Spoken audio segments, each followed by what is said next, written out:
Welcome back, everybody, to the Word Around the Ring podcast. My name is Big Rob, and I'll let my tag partner introduce himself. You could call me King Jess, and we're the only podcast that's already in Vegas waiting for Mania.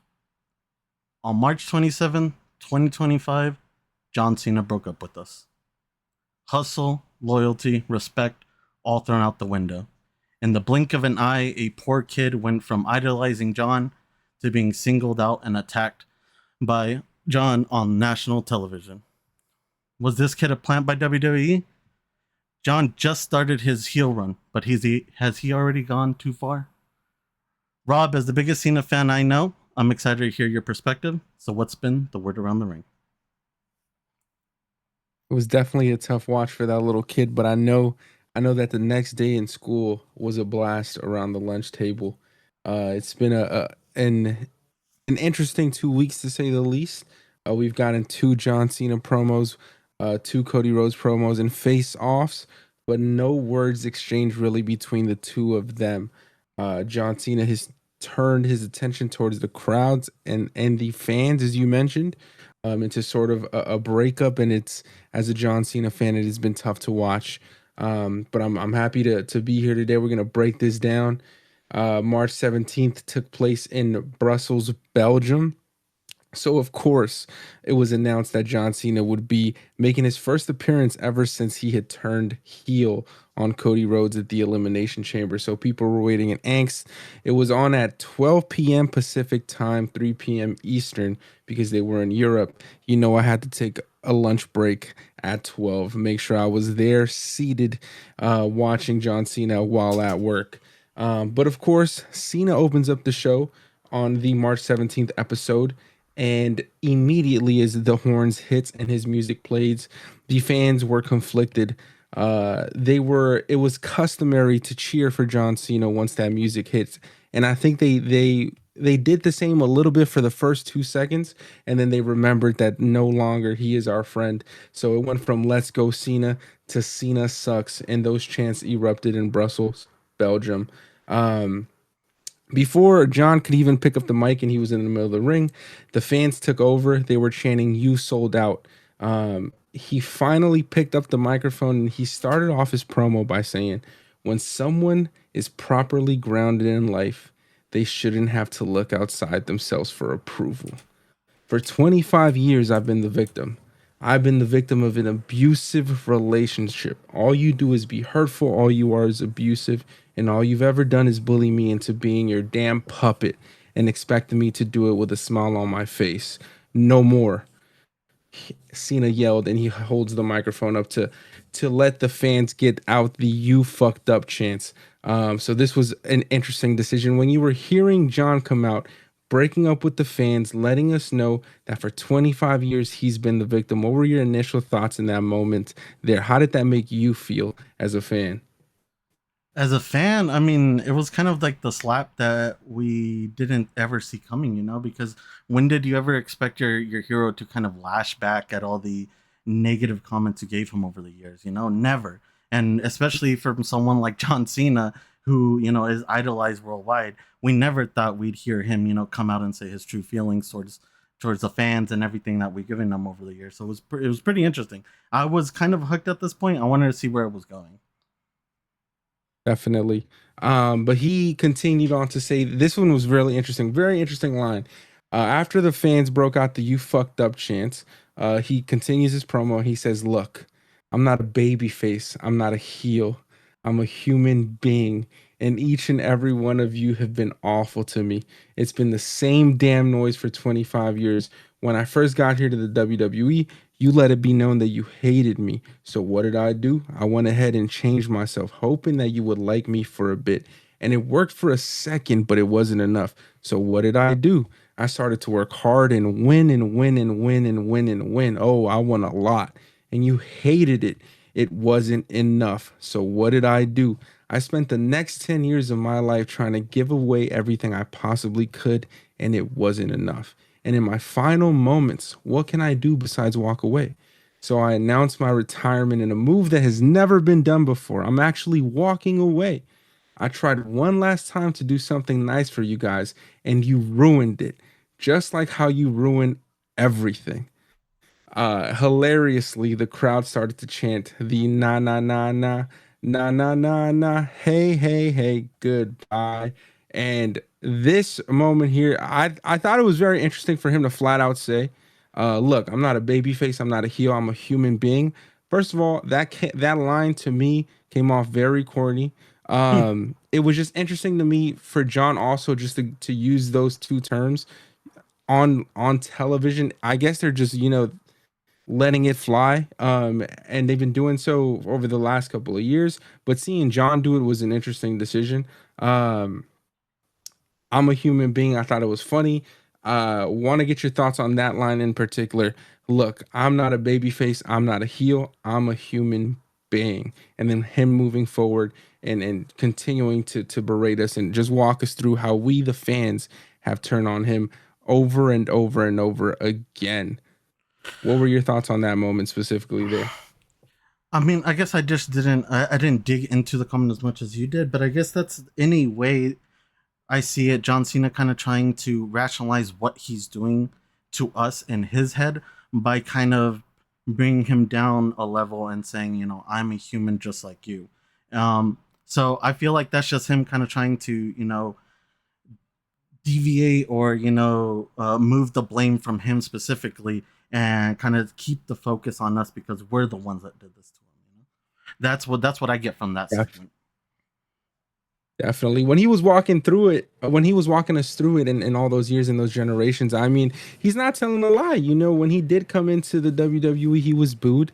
It wasn't until he figured out the whole rap gimmick where people started to like him and enjoy him. And he's talked about almost being fired as well before he figured out that rap gimmick. And then when he was on his run, that like 2010 to 2014 Super Cena run.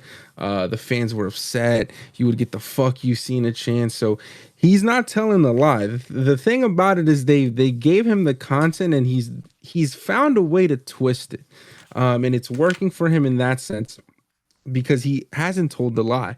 But moving on into the rest of the promo. John continues to say, so no matter what I do, it's never enough, and you should be ashamed of yourself. All you ever do is take and you take, and you only care about yourselves.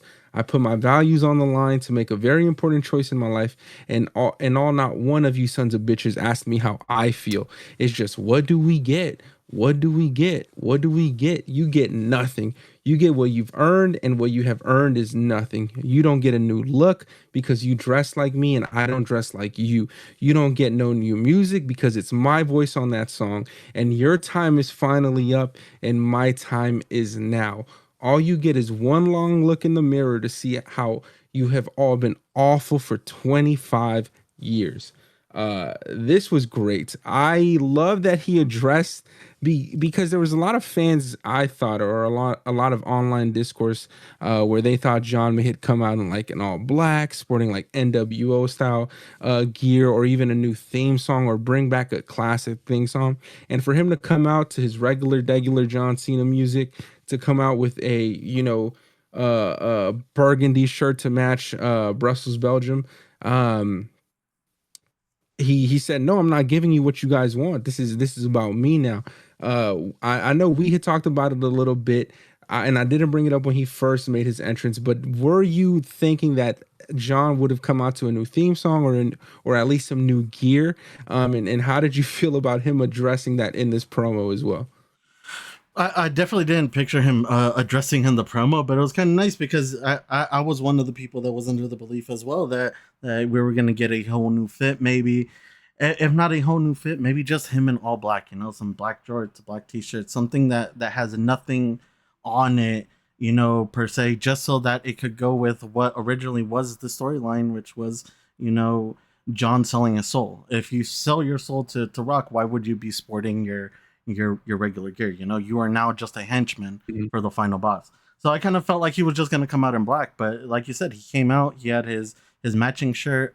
I would imagine they did that just because, I mean, those shirts sell. Anytime anyone For is, sure. is is there and they see a John Cena shirt with their city or their country on it, they're gonna buy it. So, and I feel like they're just gonna continue doing that, especially right now with the European tour, because they hardly go over there. They've been going over there more over the years, but it's something relatively new for them. I feel like they're just gonna, shell out those shirts and shit. So, in a sense, I guess I didn't really see him switching up gear, but the fan in me really wanted him to come out, with something different, or at least a song, and my dreams for that aren't fully squashed. I think that maybe if he wins this at Mania and we do a giant heel run for him post Mania, then maybe we'll get something special for it. Maybe we'll get a special shirt or even a different theme song. Who knows?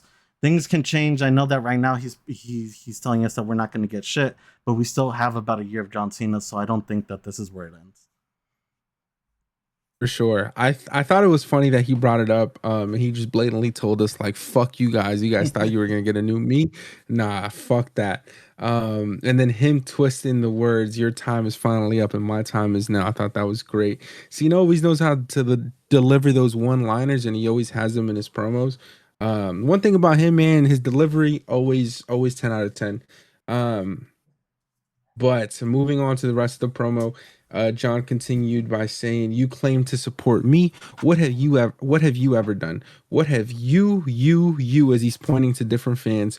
"What have you ever done for me? All you ever do is steal from me. You steal my personal moments. You steal my time. You have made me the butt of some stupid invisible joke for 15 years, and you think it's funny. It's not funny. It's pathetic. You are pathetic.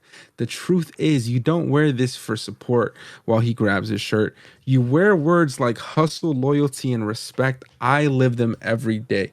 You think you can buy the words never give up. I am the definition of perseverance, and every person in here knows it. You use me as an excuse for your pathetic failure in life because all you have ever done for the last 25 years is sit on your ass and watch me be great." Listen, this one right here, I've watched this promo like 3 times, 4 times since it's happened, right?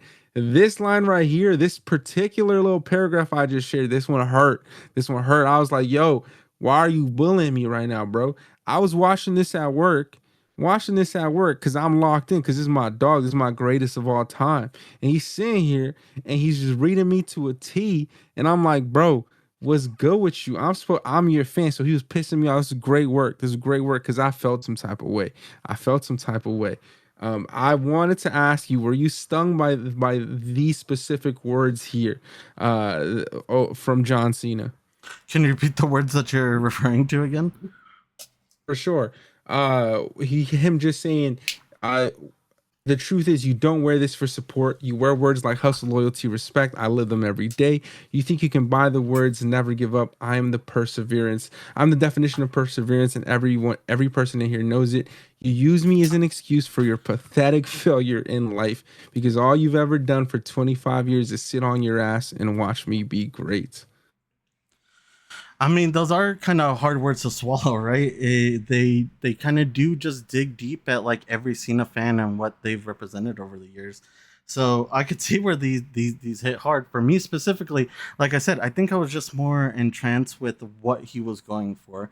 My thoughts on this was I don't want John Cena's heel turn to just be about the fans treating him wrong. I need a little something, and that little something was given us on the second night of promos, and we'll get to that.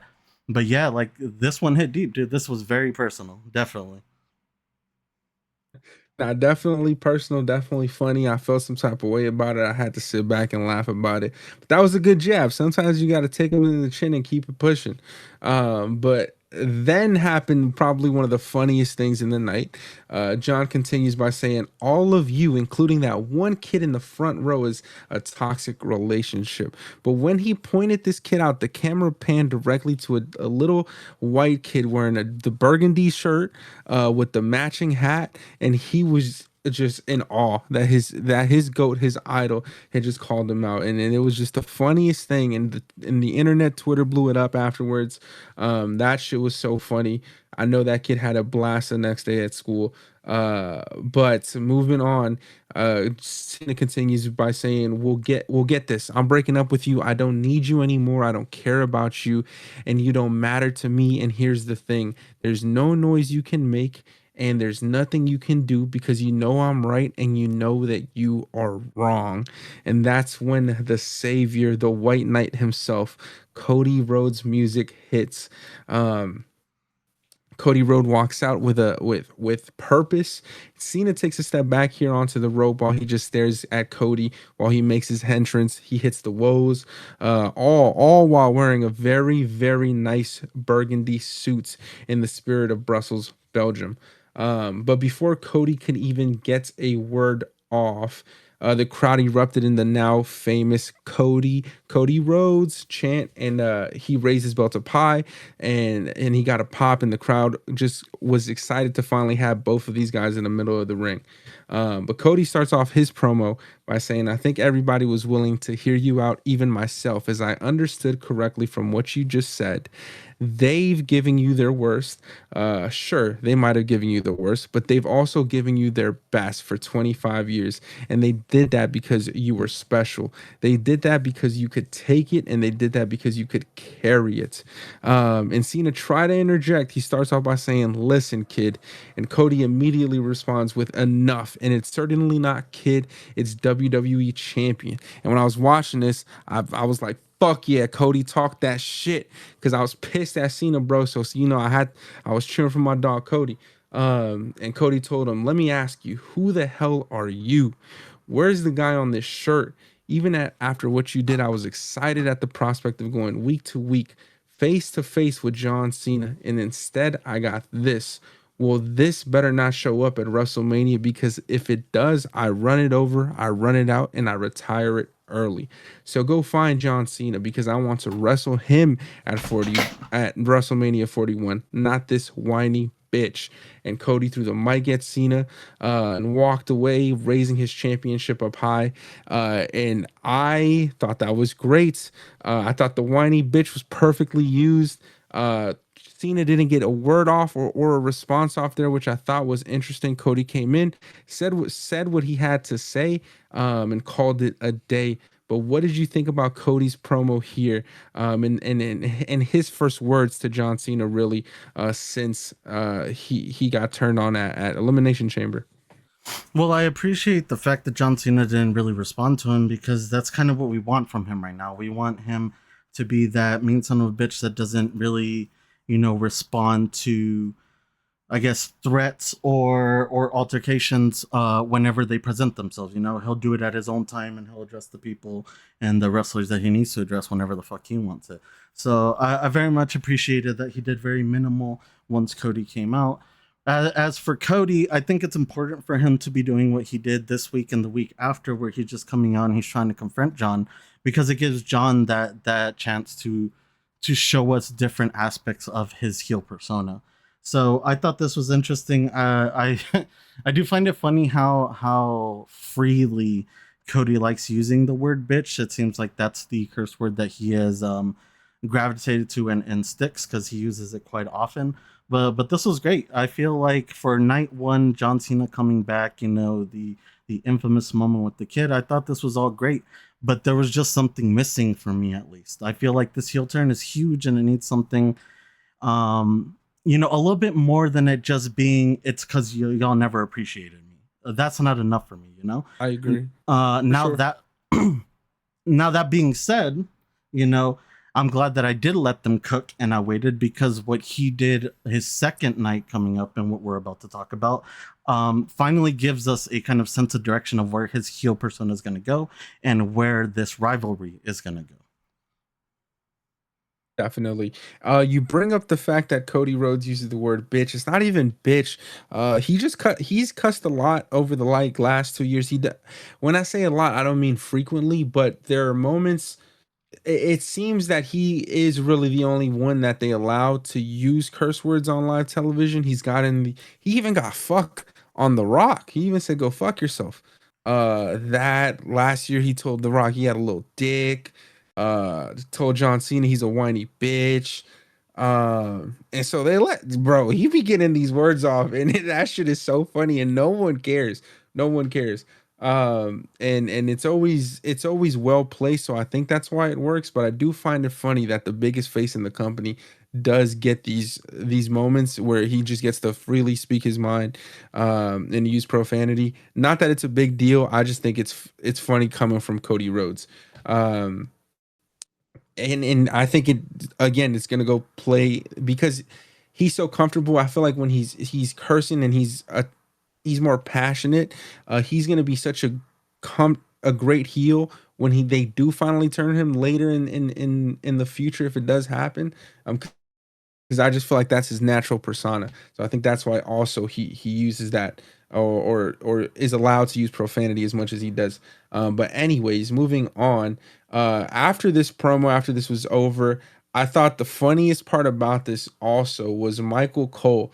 Because as soon as John Cena walked out and in the crowd chanted "Na na na na, hey hey goodbye," Michael Cole, they cut the camera to him and he cut a promo on John. Cole said, "Well, ladies and gentlemen, I apologize in advance for what is going to be a personal and emotional comments. For 2 decades, I worked alongside that man, rode alongside that man, and bought everything that he was selling. Not only to me, but the thousands of fans in attendance tonight and millions around the world." And then he has the audacity tonight to blame the WWE fans. John Cena is a 16-time champion because of the fans. He's a multi-millionaire because of the fans. He's a big movie star because of the fans. And what does he do? He comes out and cries and acts like an irrational prick. This shit was so funny to me because Michael Cole just summarized the everyone's feelings in that moment. And just hearing him say it, and it was funny. It was great in that moment. I didn't know if you personally enjoyed that little promo that Michael Cole cut, or thought anything of it. But I just thought it was funny, and I enjoyed that coming from Michael Cole. Did Not sure if you had any comments on his little promo following that following Cena's appearance. I mean, I think Michael Cole has really come into his own post Vince. I feel like there was a lot of rules that were set by Vince that Michael Cole strictly followed. He was always one of those guys that was by the book. And now that Vince is gone, now that they have a little bit more of creative liberty, I feel like Triple H does kind of, encourage him to just go out there and be himself, to give the fans that kind of perspective of a commentator, because the commentator in certain ways feels the same as us fans, because at the end of the day they're just watching the product just like us. Sure, they know a little bit more on the inside, but they're just fans watching the product and being excited with us, just like everybody else. So I appreciate when Michael Cole goes out of his way to kind of give us that little extra, hype for what's going on. He's great at doing it with heels like Dom and Drew all the time. So I loved seeing that. Even when it came down for Cena to be the one to get some criticism, he didn't shy away from it.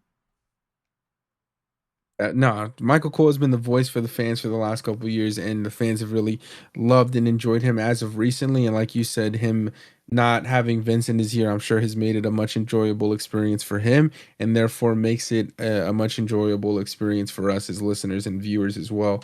But I really thought that show was hilarious. But moving on to the promo as a whole, I want to ask you a few questions here. I know you've already talked about it a little bit, but John Cena ultimately in the first promo as a heel decided to break up with us, decided to break up with the WWE universe and the WWE fans, and tell us we're at fault here. It's our fault for going through this emotional roller coaster with him over the last 20 years, putting him in tough spots, booing him, cheering him, not making up our minds, ultimately being ungrateful as fans. What did you make of this excuse? I know you were searching for a little bit more, and we got that in the second week promo, which we're about to jump into. But what did you make of his excuse in that first promo as a heel, and as to why he decided to turn on us as the WWE universe? Yeah, like I said, I think it was solid for the first night. It just needed a little bit something else, and I'm glad that they gave us that in the second promo on the Raw after that. So this one is solid. Like we mentioned, he came out here and he told us we were the issue. He diverted blame from him and he said, "I'm doing this because you guys never truly appreciated me." And to a certain extent, I would say that's true. Who are we to fucking lie at this point? There's definitely certain spots We criticized Cena over some of the decisions that he made, or the storylines that he was going through, and now we're seeing the tail end of it. We wanted heel Cena one day. We just didn't know that heel Cena was gonna personally attack us.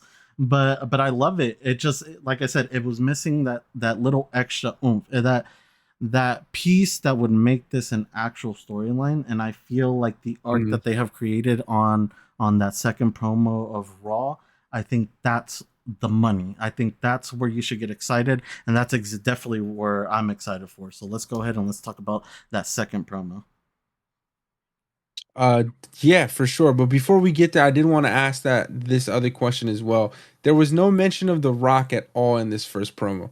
None whatsoever.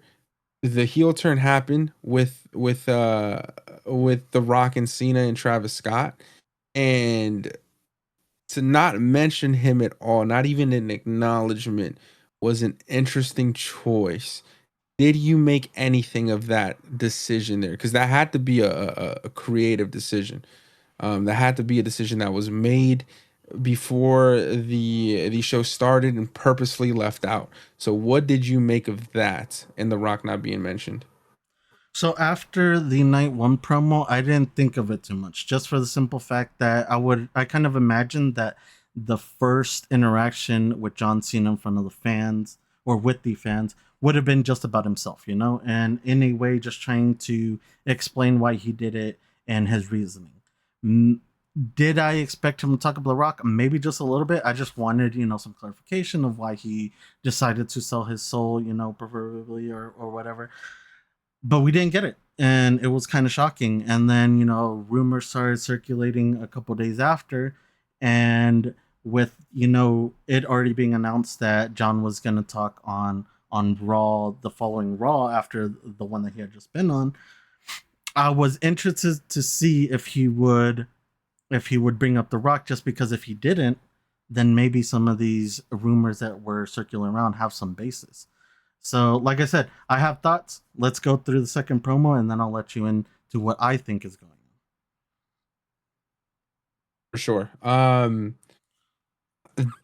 I was definitely on your side here, but I was disappointed in the fact that The Rock wasn't mentioned.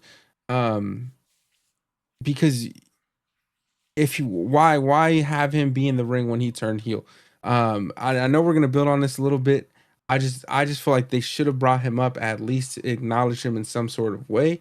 The whole heel turn on John Cena's behalf here, I thought the reasoning was a little weak behind it. And it didn't make sense for his character at the time. Uh, it would have made a lot more sense had he lost the elimination chamber and turned heel right after. But him winning, turning heel, then blaming the fans, just the cohesiveness of it was a little bothersome to me. But again, John Cena's delivery, I think people really enjoyed this promo. His delivery is always a 10 out of 10, but the cohesiveness of what's going on threw me off for a loop. But we'll get into the second week. I feel like they started to clean it up a little bit more. But in the second promo with John Cena, moving on to the March 24th episode, just happened in Glasgow, Scotland. We were lucky enough again for John Cena to be opening up the show. Everyone was waiting in anticipation for the second week. What is Cody going to say to Cena when they see each other again? What is Cena finally going to say to Cody this time around? So Cena opens up the show, walks out to his theme music. As soon as he got to the ring, he was about business. He signaled to the camera to cut his music. The crowd immediately started to boo. And John Cena, in a smart ass tone, said, "Is something on your mind? It seems like you have something you want to say to me.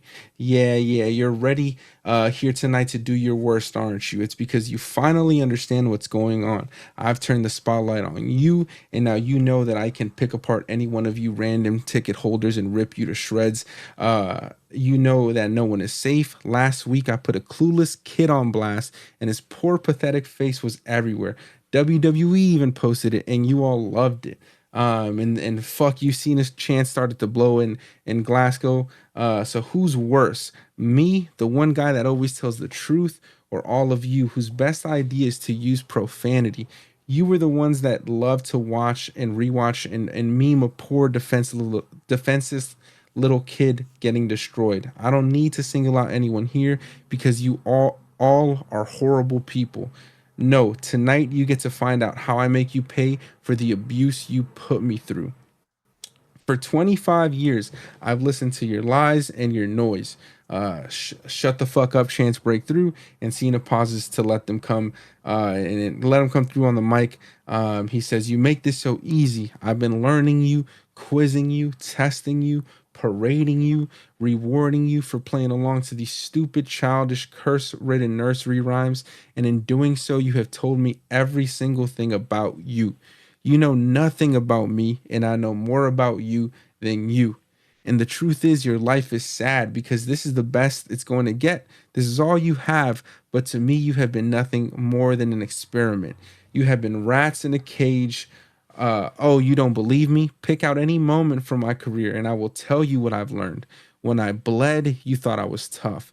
When I spoke, you were inspired. When I was edgy, you were excited. When I was vanilla, you were bored. When I was loyal, you were loved. When I was selfish, you were disrespected. When I speak in rhythmic tones, you chant what?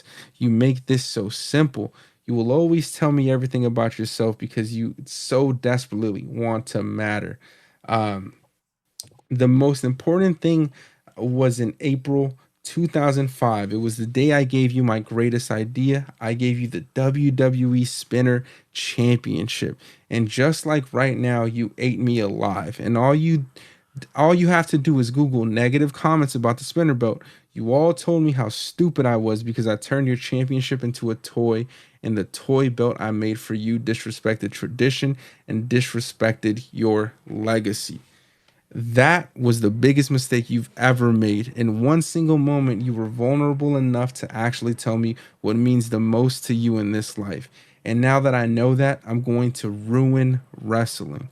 I'm going to ruin wrestling for every fan, for every wrestler, for everyone. At WrestleMania, I make history by winning a 17 championship, and I finally force you to forget the name of the fun machine, jet flying Ric Flair, and you will forever say the name John Cena. But even worse, I'm going to win that championship, the center of every superstar of this entire business, of every fan in this building. I will win that championship and retire with it. I'm taking it home with me, leaving all you to make a brand new toy belt because the real one comes home with me. I will be the last real champion in WWE. Revenge is best served cold, and I pay revenge by ripping your heart out as I walk away with your memories, your traditions, and your dreams, and there's nothing you can do to stop me. This one, this one was great. This one was fantastic. Want to get your thoughts on him saying, I'm going to be the last real champion. Him telling us that he's going to take away our championship, take away our history, take away our tradition. I know you must have enjoyed this. This is what you were looking forward to talk about. So I want to get your thoughts on this and this promo as a whole. Yeah, let's go through it. So, John came out to start the show again, and I wanted two things from him. I wanted a Rock mention and a connection tie-in, and the real reason for the turn. The Rock connection is important because certain sources start reporting Rock being out of Mania. Those claims have no basis of it yet, but one thing was mentioned that caught my attention: the lack of mentioning The Rock. John on night one didn't mention him selling his soul once. And fair, let's chalk it up to night one being about him, but he'd surely mention him soon after, right? Which brings me to night two. John rolls up and starts saying the same shit he was saying last week. And I'm not gonna lie, dude, I thought shit, this was a mistake. He can't carry as a heel. But just as I started doubting him, John kicked it into second gear. He makes his intentions very clear, and what I'm branding the real champion arc, John announces that he's taking his ball and going home. He will make us forget Rick and retire with the belt. But again, no mention of The Rock, which makes me feel maybe the Pebble is out, but who knows. At the end of the night, after everything, the promo, the face off with Cody, as a Cena fan, I'm anxious, but I'm excited to be on this ride. I was nervous that we were going to get a boring heel run from John, but pivoting and going with the last real champion story is solid for John. And who better to go up against than a Cody Rhodes who personifies a champion? I'm excited, dude. I want to see where this goes. This real, this last true champion stuff fits right up his alley. And if this is the pivot that we're going with, post The Rock kind of backing out of Mania for whatever reason, then I'm fine with it because this arc is a whole lot better than any soul snatching arc that they tried to sell us on a couple weeks ago. I can definitely agree with that. I can agree with them making the switch of, if the case why they haven't mentioned The Rock is because they want the focus or the heel turn reasoning to be that Cena wants just to be the last real champion or he's chasing 17. Yes, that makes sense. But again, then why the fuck did we have The Rock in the ring having him turn heel? That was unnecessary. That is why I'm a little upset about it, because if that is the case, then why the fuck did we do that in the first place? Why the fuck have Travis Scott and The Rock involved in the first place? That doesn't make sense to me. Because now you have to bring it up. You can't just dismiss it. You cannot just dismiss it. And yes, it was never Cena selling his soul. That was never discussed. That wasn't what was said on live television. But of course, that would be the assumption when you establish that The Rock is offering the riches, anything that Cody would want by selling his soul to him. Cena decides to step up and take that plate at Elimination Chamber. You have to mention it. You have to bring it up. But as you noted, this was a great promo on Cena's behalf, especially the second half when he let us know his intentions. He told us the real reason why he turned heel is because he wants 17. He does want 17, and that makes sense. Again, um, I I hear the points that you've made where there were fans. There were fans that turned on Cena. There were fans who were flaky. There were fans who booed Super Cena. But I wasn't one of them. And there's a lot of motherfuckers who weren't them either. And those fans, those people wanted to see their hero, their goat, go out as a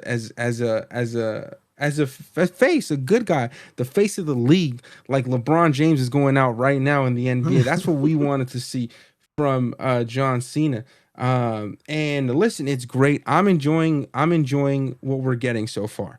I want to see a little bit more. I'm excited. I think also we're gonna get into Cody's making his appearance in this promo momentarily, but I am excited, and I think them building the anticipation of John not responding yet directly to Cody, and Cody being the one to get the last word off over the last 2 weeks. It's building anticipation, and I'm excited to see what does finally come through when John directly responds to the words that Cody has been saying, to what he said to him face to face over the last 2 weeks. So next week's episode is going to be an interesting one.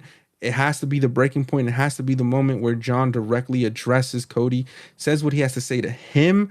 Because it, again, as you mentioned, it's only been about the championship. It's only been about the fans. It has yet to be about Cody directly, and it has yet to mention any mention of The Rock. So maybe we put it all in the bow next week and we wrap that shit up and we move forward. But I am looking forward to this third promo we're gonna get between the three as we continue to move on. But before that, when John had told us there was nothing we could do to stop him from walking away and taking his ball and going home, um, Cody's music immediately played, and out comes the American Nightmare. Again, the Cody Rhodes chants erupted in Glasgow for the second week in a row. Cody seemed pissed. He's upset. He walks up. He says, "I'm sorry. What did you say? You said you were going to take this." He points at his belt, away from them. Don't you think you need to take it away from me first? Admittedly, I made a mistake last week. I looked at you and talked about old John and new John. Perhaps you're the most dangerous John Cena has ever been, but you've made a massive mistake. The mistake is saying what you just said in front of these lovely people while I was in the building. Cody Rhodes chants again breakthrough. Cody asked Cena, "Does that bother you? Because here's what bothers me. I don't have to unload and unpack our history, but you of all people should know how hard and how violently I fought just to hold this title this one time, just to validate one name. And if I understand you correctly, you're saying that the timeline of all of professional wrestling hangs in the balance because of your vanity. You want to take this right?" And he laid the championship on the mat. "I'll give you an opportunity right now." And he starts to unbutton his shirt like he's about to fight. Cena blows his nails and gets in a fighting stance too, but then he walks out of the ring and he walks up the ramp. Cody yells John, and Cena storms back to the ring, but he stops halfway through the ramp. He just shakes his head and he walks out the building again, but not before Cody could get his last word off for a second week in a row. Cody ends the promo by saying one thing, John. "Right now, I need you to see me. I need you to see all of them. I need you to understand that your psychotic need to take this does not outweigh our right to keep it. The champ is no longer standing there." He pointed to John Cena. "The champ is standing in the center of this ring. I see you walking away empty handed. John Cena, that is how you walk away at WrestleMania, and that is how you walk away from the WWE." And I again said, "Fuck yeah, Cody, get his ass." Um, Again, this Cody is phenomenal. Cody is a great babyface, and we've talked about it before. The reason Cena turned heel is because he finally had a formidable guy to take his place, to carry the mantle, to continue to be the White Knight for the WWE universe. That is what Cody is. And I think the WWE recognizes it. John recognizes it, of course, and that is why we're where we're at. And Cody's taking full advantage. The fans are behind him. I personally enjoyed this on Cody's behalf. Um, Want to get your thoughts on Cody's side of the promo and how he addressed, basically the history, because Cody came back to the WWE for one reason, to win that championship belt that his father never did. And he finally did it after two WrestleManias, after tearing his pec, after returning fucking after 5-6 years of independent work, starting a new company, the rival company to the WWE, and his story is insane in the history of professional wrestling. So them being able to take that, at the Rhodes history behind the championship, I thought was great for them, for great for the title, great for this feud, and I think it added a layer of story here. But wanted to get your thoughts on Cody's side of the promo as well. Yeah, again, I'm loving this antagonizing John. You know, he's poking and prodding at Cody because Cody wants answers just like the rest of us, but he just doesn't give them to him. At least not right now. We all want the answers, and John's playing it very close to chest, and he's not letting us in on what's really the meaning of all of this. And I love that because it shows that Cody is being the champ of the people, and he is with the people. He wants to know why the fuck John did this shit, and John's just like, hey, it's not time for you to know yet. And hopefully we do. Hopefully next week, if John shows up, we get some answers. And like I said this week, hopefully he gives us some answers about The Rock, because that's really what I want to know. If the Pebble is out, I want to know if the Pebble is out. But continue doing what you're doing right here. Continue the pressure between Cody. Cody giving pressure to John, and John not giving in. Not giving in until maybe like the Raw before WrestleMania, and he says something maybe cryptic, not even too clear, and maybe post Mania he finally explains everything to us. But I love this right now. I love the fact that John's not giving in to the pressure, and I love that Cody is just he's continuing the pressure. He wants to know, and John's just not giving him shit. So I'm really enjoying this.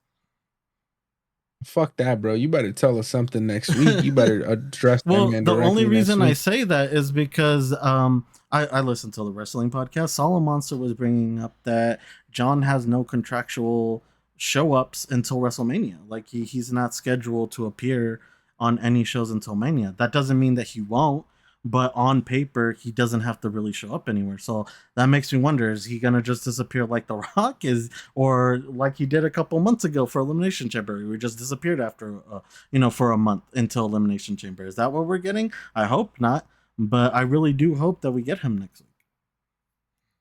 We're definitely getting him this Monday in London.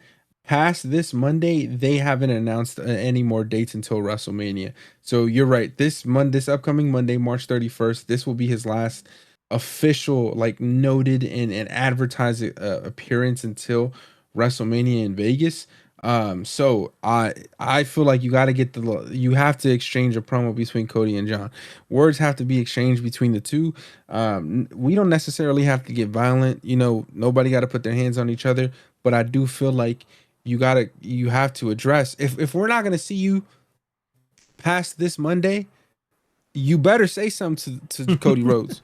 There better be an exchange of words. And some explanations still need to be had. Motherfucker, he didn't mention The Rock for 2 weeks in a row now. For 2 weeks in a row now. Um, like, am I being impatient here? Because I just feel like, again, and why the fuck were you there when the heel turn happened? If you weren't gonna be mentioned, like, and especially if you weren't gonna be a part of WrestleMania, bro, that's not something that you decided after you were in the ring with John Cena turning heel. That's not something that you decided after that. No, you knew you weren't going to be at WrestleMania. You knew you were going to be taking part of this road to WrestleMania. So why involve yourself again? That again, I just feel like that's just the motherfucker being selfish, like me just Huh? trying to involve himself and put himself in positions that he doesn't need to be in. If you're not going to add a layer to the story, if you're not going to be involved, fuck you got it. What the fuck are you doing there? Was it just because you and like what the fuck are we doing here? Um, but a second week in a row, no mention of The Rock. Do you think we get a mention next week, or do you think I should just forget about it? It's not happening. Let it go. Well, you keep saying, "Am I impatient?" I don't think you're impatient. I think it's fair to ask these questions because we are so close to WrestleMania. I know it's still like, what do we have? Maybe three shows a piece left. We still have like about 3 weeks left, but the time is crunching, brother. If we're gonna do this, we have to start making notes now of who's gonna be in and who's not. And I feel like him not mentioning him might just give some legitimacy to the rumors that we hear that he's probably out. If he's not out, then yes, I fully expect that we hear something next week. Because if not, then I'm just gonna assume he's fucking gone. I'm gonna assume he's not making it for whatever reason. If he decided that he didn't like the fact that Cody wouldn't give him his soul, and that's why he decided to grab his shit and go, tough shit. But at least tell us that you're not gonna be a part of WrestleMania anymore. Yeah, I agree. You're right. You're 100% right. I looked at the calendar. There's 3 episodes a piece after this, four for SmackDown, but three after that is three for Raw. You're right. If he wasn't going to be a part of this show, or if he was going to be a part of this show, he would have already been in the road to WrestleMania a little bit more than he has been, especially following the heel turn. I just like no mention on either side. On either side, no mention is crazy. I guess we're gonna have to wait to see what happens at this next episode in London.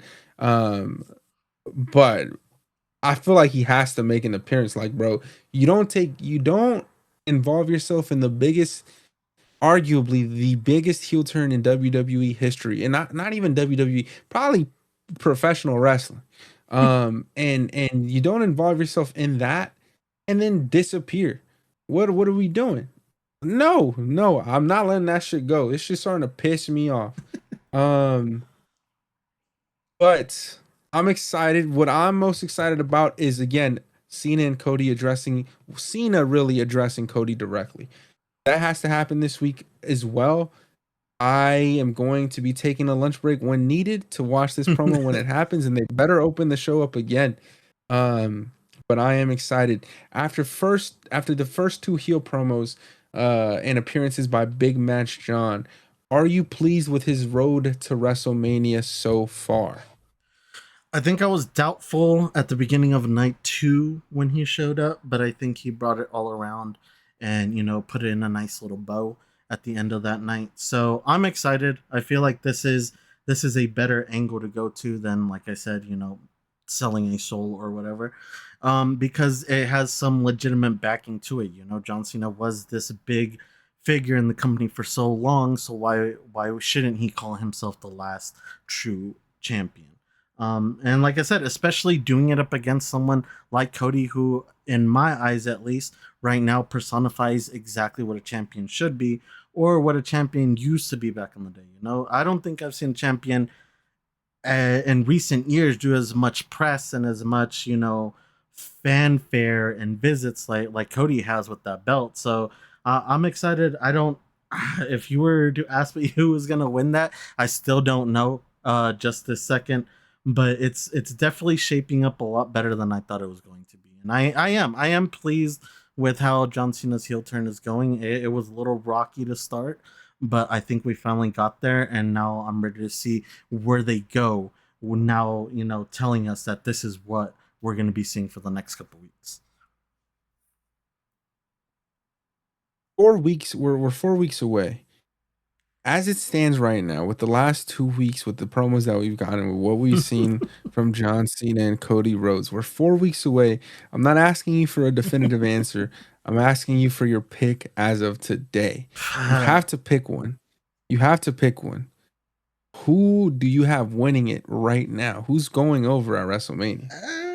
This one's tough. This one's tough. I'm gonna say something, and I'm not even gonna elaborate on it. I'm just gonna let it cook.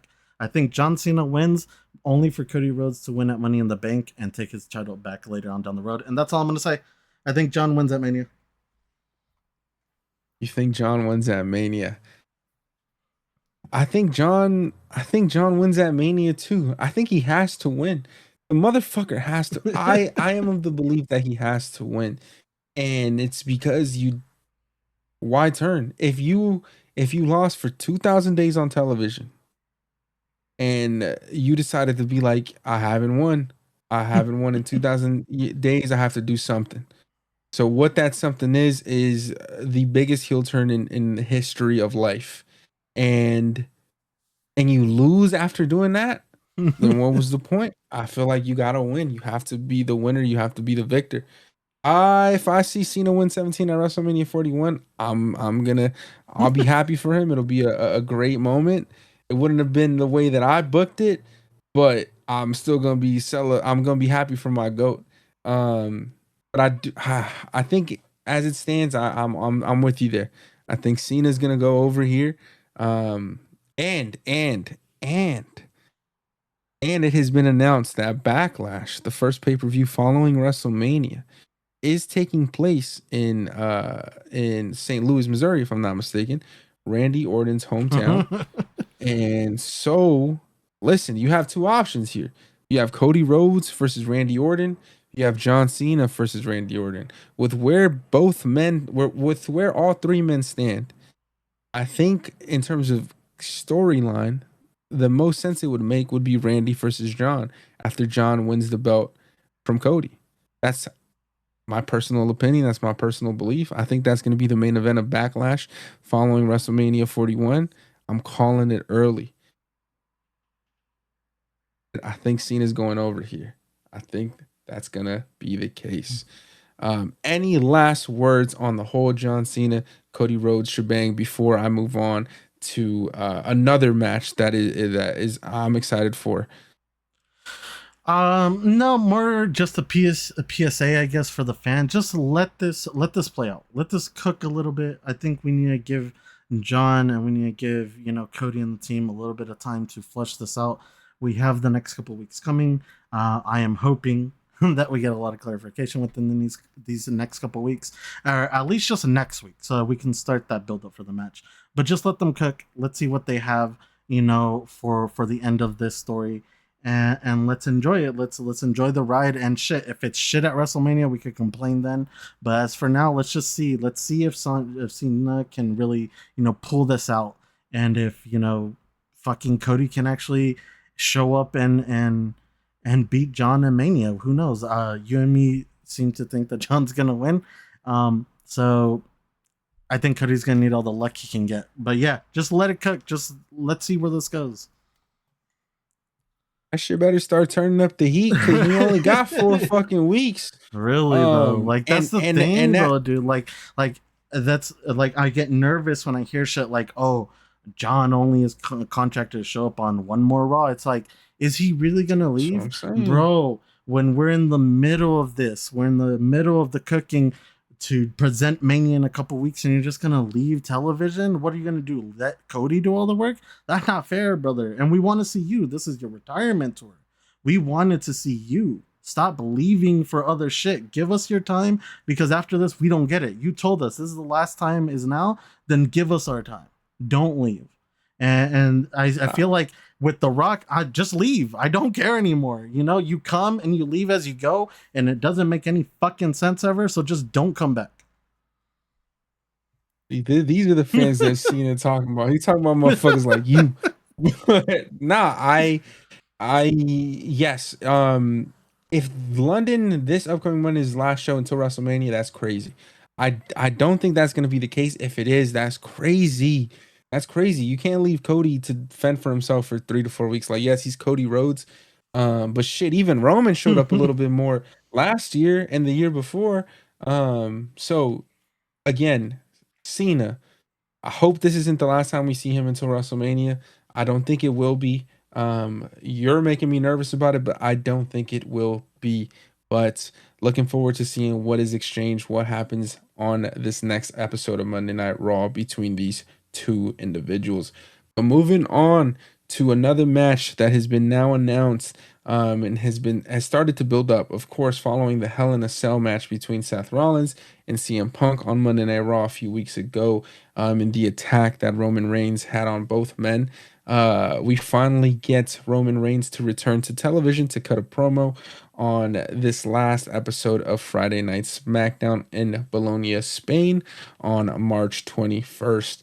Of course, the Spaniards were excited. They threw their ones up as soon as that magical music hits for Roman Reigns. He made his way to the center of the ring with Mr. Paul Heyman, his wise men. Grabs the mic as he always does. Starts off by telling us, your OTC loves you. So that's why I'm going to tell you what's been on my mind. Last month at the Rumble, CM Punk screwed me. So last week at the Garden, I screwed CM Punk. But that's not it, because last month at the Rumble, Seth Rollins tried to kill me. And the crowd booed. But it's okay, Roman says, because last week at the Garden, I tried to kill Seth Rollins. So here's the deal. The OTC came out a long way, so I'm going to be here for another 15 minutes. So if there's anyone here who wants to confront their tribal chief, please let me know. And that's when took a little pause, Seth Rollins' music then hit. The Bologna crowd started to sing the woe song. He gets in the ring. He's intense.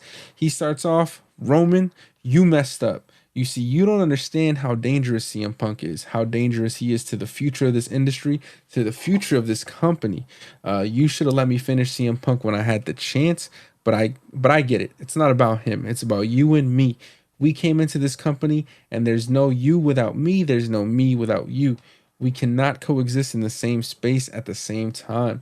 This story of Roman and Seth has a lot of pages written, and I think it's about time we add another chapter. Seth began to unbutton his shirt, but CM Punk's music hit the speakers, and Bologna, Spain started to sing that song. And Punk makes his way to the ring. He winks at Paul Heyman, which I thought was interesting. He climbs up to the top of the turnbuckle with a mic in his hand, and now he's standing over both Roman and Seth. He starts to cut a promo. He tells us this right hand is not taped up to hold a microphone. But before the circuit kicks off, let's talk about some facts. Big Chief, Grimace, neither of you have ever beaten me without the other one's help. Think about that, because you can't. In Roman, I didn't screw you. In the Royal Rumble, it's every man for himself. Your wise men should have clued you into that. And you, by the way, wouldn't he even have made it to the Royal Rumble if it wasn't for me saving your family's ass at War Games. To which, by the way, I am owed a favor, Paul. And Paul looked at Punk and he mumbled the words in question right now. And CM Punk was like, no, not right now. But before we get to the favor, thank you for delivering your tribal chief to me on a silver platter. I appreciate it. And that's when Reigns, he was like, yo, he looked back at Paul like, yo, what's good with you, bro? Was this a trap? And before any other words were said, Punk then attacked Roman Reigns, and a fight broke out between all three of the men in the middle of the ring. All three of the guys were pulling each other off one another, throwing punches, elbows, eye gouges, until, of course, the refs came out to break them up. But Punk ran to the top of the announce desk. He pointed at Roman and then pointed at Seth and then said, I'm the best in the world. And then he pointed to the WrestleMania 41 sign. And when the motherfucker pointed you, and then he pointed another motherfucker, and then he pointed at the WrestleMania sign, that's it. It's official. We're getting a match. Okay. So Reigns walked out of the ring. He went to meet Punk, and they started to exchange punches outside of the ring until Seth hit him with a suicide dive between the ropes. Rollins and Punk then started to throw punches at one another until Roman grabbed the steel steps, smashing both guys in the head. Reigns then just pointed at the Mania sign. And again, as I said, you point at the motherfuckers, all point at the Mania sign and point at each other. The match is official because very like 5 minutes after, WWE just threw the graphic up and they says, "Yup, we getting CM Punk, Seth Rollins, and Roman Reigns at WrestleMania." They didn't need to sign a contract. They didn't need to do anything. They just Thank had to God. point at each other. They had to point at each other, and point at the WrestleMania sign, and it was wraps. Um, but we speculated this was going to be the match. Uh, I have my hesitations. I think these three could have each had singles matches that I would have enjoyed as much as I'm going to enjoy the triple threat. I would have loved personally just to see Roman and Seth, or Seth and CM Punk, had it been their first match. Had it been their first match in WWE, it would have been perfect for WrestleMania between Seth and CM Punk. But because we've already started that feud, I guess that is why they decided to make it a triple threat. Um, Roman and Seth would have been a great match as well. We've never gotten that at WrestleMania. Uh, that's a great story in and of itself. But what were your thoughts on this exchange between all three men here? And also, CM Punk did bring up the fact that neither Roman or Seth have been able to beat him without the others' help. Do you think Punk is going to be the winner of this match as an early pick? Well, that song that before I forget, that song that CM Punk comes out to is called "Cult of Personality," and it's performed by In Living Color. And for any fans of Mhm. that song, In Living Color will be performing WrestleMania week here at the Fremont Street Experience in Las Vegas. So, pro tip: if you want to go see them perform that song live, it'll be free downtown. I definitely think Punk wins. I don't think Seth and Roman ends at Mania, and somehow their rage for each other will end up handing Punk the dub, and these two will continue to tear each other apart post Mania, and Punk will go off and search for a belt. I think that that's kind of how I see this going down. Yeah, no, I think Punk is gonna win here as well. And even like between last year's WrestleMania, the reason why Roman, essentially not the reason why, because Cody did beat him, but a big proponent in that was Seth's distraction. Roman had a chance to hit Cody with the chair and hit Seth Rollins with the chair. And instead of hitting the man he was facing while the ref was out, he hit Seth Rollins because he had so much hatred towards him. That is his arch nemesis. That is uh, the yin to his yang, the Larry Bird to his Jordan, and so I think again you put it greatly. They're gonna end up costing each other the match, and CM Punk is gonna walk away as the victor. But also it's very apparent there have been little moments even in the Hell in the Cell match when Roman was attacking Seth. Paul went into the ring to pick up CM Punk to hold his head up and check in on his friend. And then during this exchange, CM Punk let it be known, like, hey, thanks for serving your tribal chief on a silver platter to me. Although could have been jokingly, there may have been some truth to that. There have been a few hints and a few well-timed words and moments between CM Punk and Paul Heyman throughout these segments. Are you of the belief that we see a potential Paul Heyman turn on Roman Reigns at WrestleMania? I mean, it is something crazy to consider. As for Paulie, I've seen a few of the theories online recently, but the big one being, him switching over to Punk's side. Like I said, that's interesting. The one thing that Roman hasn't really lost yet is Paulie. So this kind of would present itself to being like a really good storyline between the two of them. Post Mania, if they decide not to continue Roman versus Seth. Um, Punk made it very clear that he's our wise man, and I feel like he said this maybe twice now, and it's intriguing every time he says it because you don't know how Roman's going to react. To Roman, it's his wise man, but to a certain extent, CM Punk is right. It's their wise man. Before there was an OTC, there was CM Punk. So it's an interesting dynamic to see, and just the thought of thinking that Paulie would even leave the OTC side is crazy. Will it happen? Is the big question. And I feel like a split from Paulie can be a good storyline for Roman. But if inevitably they're just going to group them back together, then can Roman truly trust Paulie again? And that's where the issues lie for the split, at least for me. Because let's be honest, Paulie and Roman are gold, so why mess that dynamic up? They are gold. They are gold. But they turned John Cena heel, brother. Anything is possible. It is true. It is true. Um, and I've seen some theories. I've seen some theories that are very interesting. One of which, the man that broke Roman's heart from the get-go, the one that stabbed him in the back, the one with the chair shot heard around the world was Seth Rollins. What if Seth Rollins found somehow, some way to get in Paul's ear, and the next Paul Heyman guy would actually be Seth Rollins? That would be insane for the Roman and Seth story.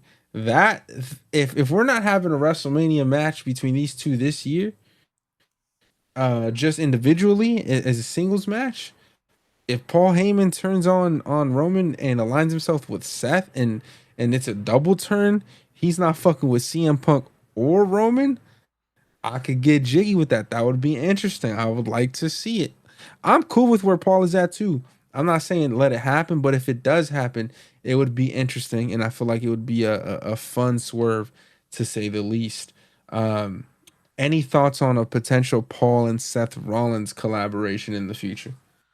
I also saw this theory floating around with some like kind of I guess AI generated footage or images of these two together, and I thought it was crazy. I thought that if we're gonna go that way, I feel like there's a lot of groundwork that needs to be laid before we can even do that. I personally don't see, like, at least for now, why the reason would even be for him to join his Seth.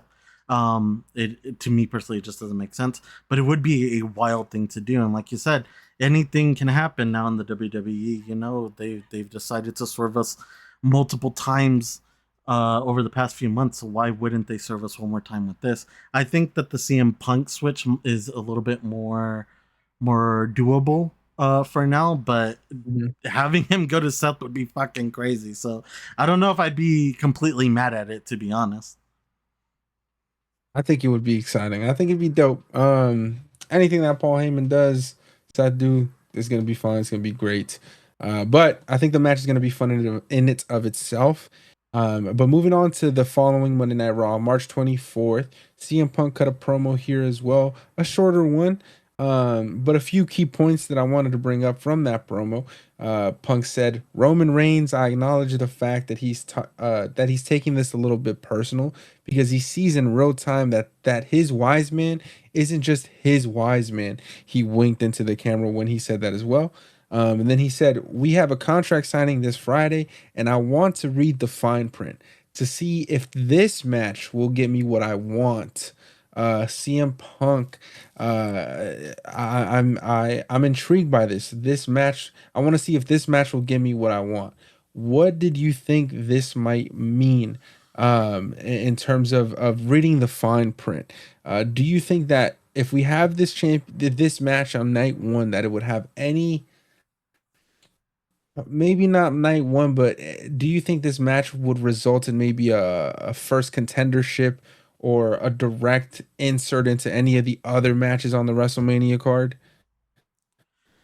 Well, I guess we have to consider, like, does Paulie have that kind of pull, or in storyline, Mhm. are they going to give him that kind of pull? Because you gotta the golden ticket right now is the favor from the wise man, right? We don't know what it entails. We know that it's there. We know that it kind of acts like a genie wish for CM Punk, where he can cast it at any time, and it'll give him this, magical item or whatever that he so longs for, but we don't know what it is. Is it a title shot against someone? Is it him being interjected into a match that already has a title shot in it? I don't know. It's kind of hard to, I guess, to guess what it all means, and I think that's the purpose of CM Punk teasing it so much, is because every time he brings it up, we all go, "Oh yeah, what is the favor that he owes him?" He's been holding this over him for months, but he doesn't bring it up as often, and that's just for us to forget, so that when he does bring it up, we're like, "Oh, what is that favor?" So it's hard to tell right now. What does that entitle? Who knows? Does it entitle a number one contendership? Maybe. Maybe this entitles him to a match that he wants later on down the road. Who knows? What do I think it means? I gotta be honest, Doug. I think I said it right now. I have no fucking idea. But it's interesting to go week by week and try to figure out what it is, because, like I said, I don't know what kind of pull Paulie has, or in storyline what kind of pull does he have. Does he have the pull to go up to a GM and get something for CM Punk when CM Punk wants it? Who the fuck knows?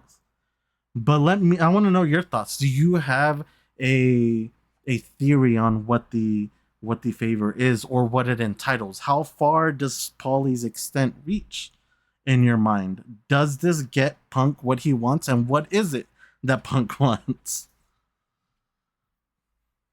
Think starting off with the last question, I think what he wants is a championship match. Okay. Whether that's against Gunther or Cody Rhodes, I am not 100% sure. I would imagine it's for the World Heavyweight Championship, though. So I think that's what his ultimate goal is. He's told us that's what he's chasing. He's chasing gold around his waist. Which is why he wanted to ultimately win the Royal Rumble and win the Elimination Chamber to not only main event WrestleMania, but to also have an opportunity to win a belt. And I agree with you. In terms of story, I don't know what kind of pull Paul has. I don't think he has enough pull to where he can just say, "Hey, Punk wants a main event match," or he wants to interject himself into the Cena Cody match or into the Jay and Gunther match. He doesn't have that type of pull, in my opinion, because Paul never really put Roman in a main event match. Roman was just on top. He was just his voice. You know what I'm saying? Like, it wasn't like Paul was pulling these favors to get Roman to the top. He was just his mouthpiece. And so for that reason, I don't think he's going to necessarily put Punk in a match at WrestleMania. I do think it's going to result in like maybe a number one contendership, or Paul turning on Roman in a certain moment of despair, maybe during the match. The favor it being like Paul throwing him a chair instead of throwing Reigns a chair so he can get the win. Maybe it's something so minute like that. I doubt it. But I think it's going to result in CM Punk getting and finding himself in a championship match. Whether that's at WrestleMania, I'm not 100% sure. I'm not gonna close the door on that. If this is a night one match, this might very well have implications into night two, just because we've seen it happen last year and how much success it had. With someone like CM Punk on the year that he's had, he would be the motherfucker to do some shit like that, because he can't lose. They got him super juiced. He's untouchable. He kicks out of everything. Like it's not ridiculous, but they have him built up to be this Superman like character at this moment. And I think if there's anyone who could get away with finding a way into a match at the second night of WrestleMania, I think it's going to be him. Um, but we'll have to wait and see what happens with him. Something else that he mentioned in this promo that I thought was interesting. were the words that he directed towards both Reigns and Rollins as well. He told them, I brought you into this business and I can't be the one, and I can't wait to be the one that takes you both out of it. This is a fact. He did introduce the Shield back in the day. They did appear to help out CM Punk when they first appeared and made their debut in the WWE. And I'm glad that they're acknowledging this. This must be dope for the three individuals as well, all involved in this match. Imagine Punk being the one to give you the break, and then 10, 12 years later, you guys find yourself in a triple threat match. That must be a dope moment. In kayfabe, I'm sure these motherfuckers hate each other on screen, but off screen, I'm not 100% sure if they like each other or not, but I would imagine a beer will be had together following this match. But we'll have to see how this plays out on SmackDown, on Raw. At least Punk shows up to work. Seth always shows up to work. Roman may show up every here and there, but at least, we're going to get some shit. We're going to get some shit over the next couple of weeks. And I'm looking forward to that. One of your favorite superstars in the WWE, Io Sky. Got to talk about her and the whole Rhea Ripley and Bianca Belair drama as well. Do we? Oh, we sure do. Um, Moving into it, during last week's contract signing on Monday Night Raw between Rhea Ripley and Io Sky for their between Bianca Belair and Io Sky for their WrestleMania match, Rhea Ripley, of course, interrupted. And she let it be known that she was still searching for her rematch and that should had never lost the match to Io in the first place, and it was all Bianca's fault, and she should have never been ringside at the announce table. Uh, Rhea and Bianca eventually got into it again. This led to a brawl in the middle of the ring, resulting in Rhea Ripley trying to powerbomb Bianca Belair into Io Sky, who was laid out on the table they were signing the contract on. But hilariously, when Rhea went for this power bomb, the table did not break. So Bianca was just left laying awkwardly on Io Sky, all while Rhea took the contract that they had signed and put her own name on it, claiming to the two women and Adam Pearce that she put herself in the match and that it was a triple threat. And she told Pearce, "You better make this shit official, because I put my name on it." And so 1 week later, after that, we go to the following episode of Monday Night Raw.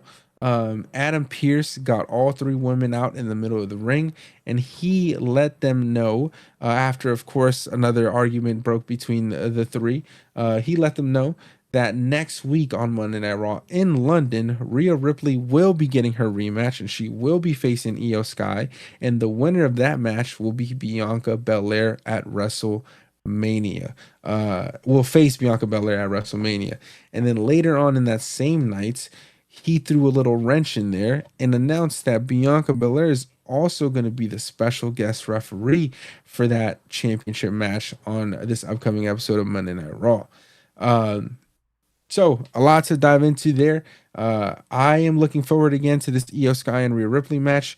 Again, to remind the listeners, Rhea Ripley has never beaten Io Sky on WWE television. I think she's 0-5, something like that, against Io. Uh, do you see, if picking right now, Wednesday, March 26th, do you think Rhea is winning the belt back on Monday nights, or do you think Io is going to retain somehow, some way?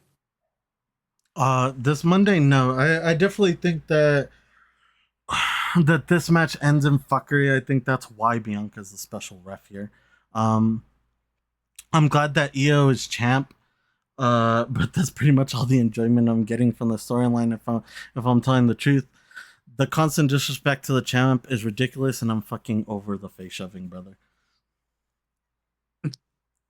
I agree with you. I agree with you. I texted you about that too, watching it live. That did piss me off. I didn't enjoy that, especially the first week. The first week after it happened, I was like, all right. She slapped them. She got it back. We can move on. It happened again this week, and I was like, all right, guys, we're being a little disrespectful. So I feel you on that sense. I do feel you there. So would you say you've been enjoying this buildup between these three women so far as we've been inching closer and closer to WrestleMania? Am I enjoying it? I feel like it's a little bit of a mess. I feel like the constant matches for the belt, putting whoever's champion in jeopardy. I feel like that's kind of a mess. Bianca being a special ref for one of these is kind of a mess. I wouldn't necessarily, if I'm being honest, say that I've been enjoying this, and it sucks because I love all three of these women. Io being, of course, one of my favorite women in the company, but Rhea stands alone on, just as great, and so does Bianca. So for these three women to have to resort to, I don't know, these kind of like weak, kind of disrespectful shoves and disses towards our champion, kind of not even acknowledging the fact that she's even in this match, it's just low, and I'm not really enjoying that part of this build up.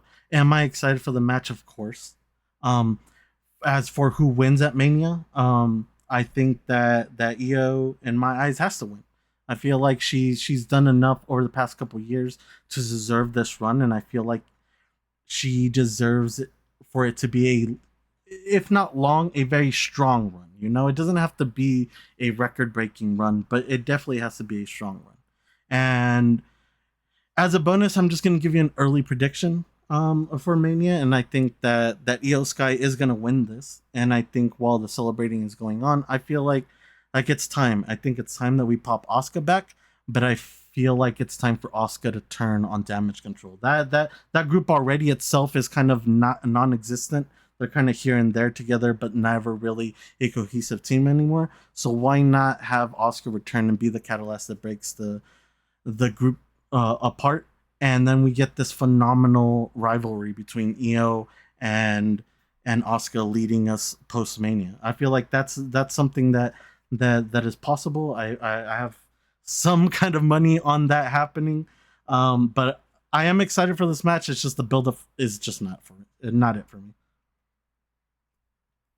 I like that the Oscar Neo Sky. I like that idea. That'll definitely be interesting. That'll definitely be a fun match to watch on television and a great way to introduce Oscar back to TV.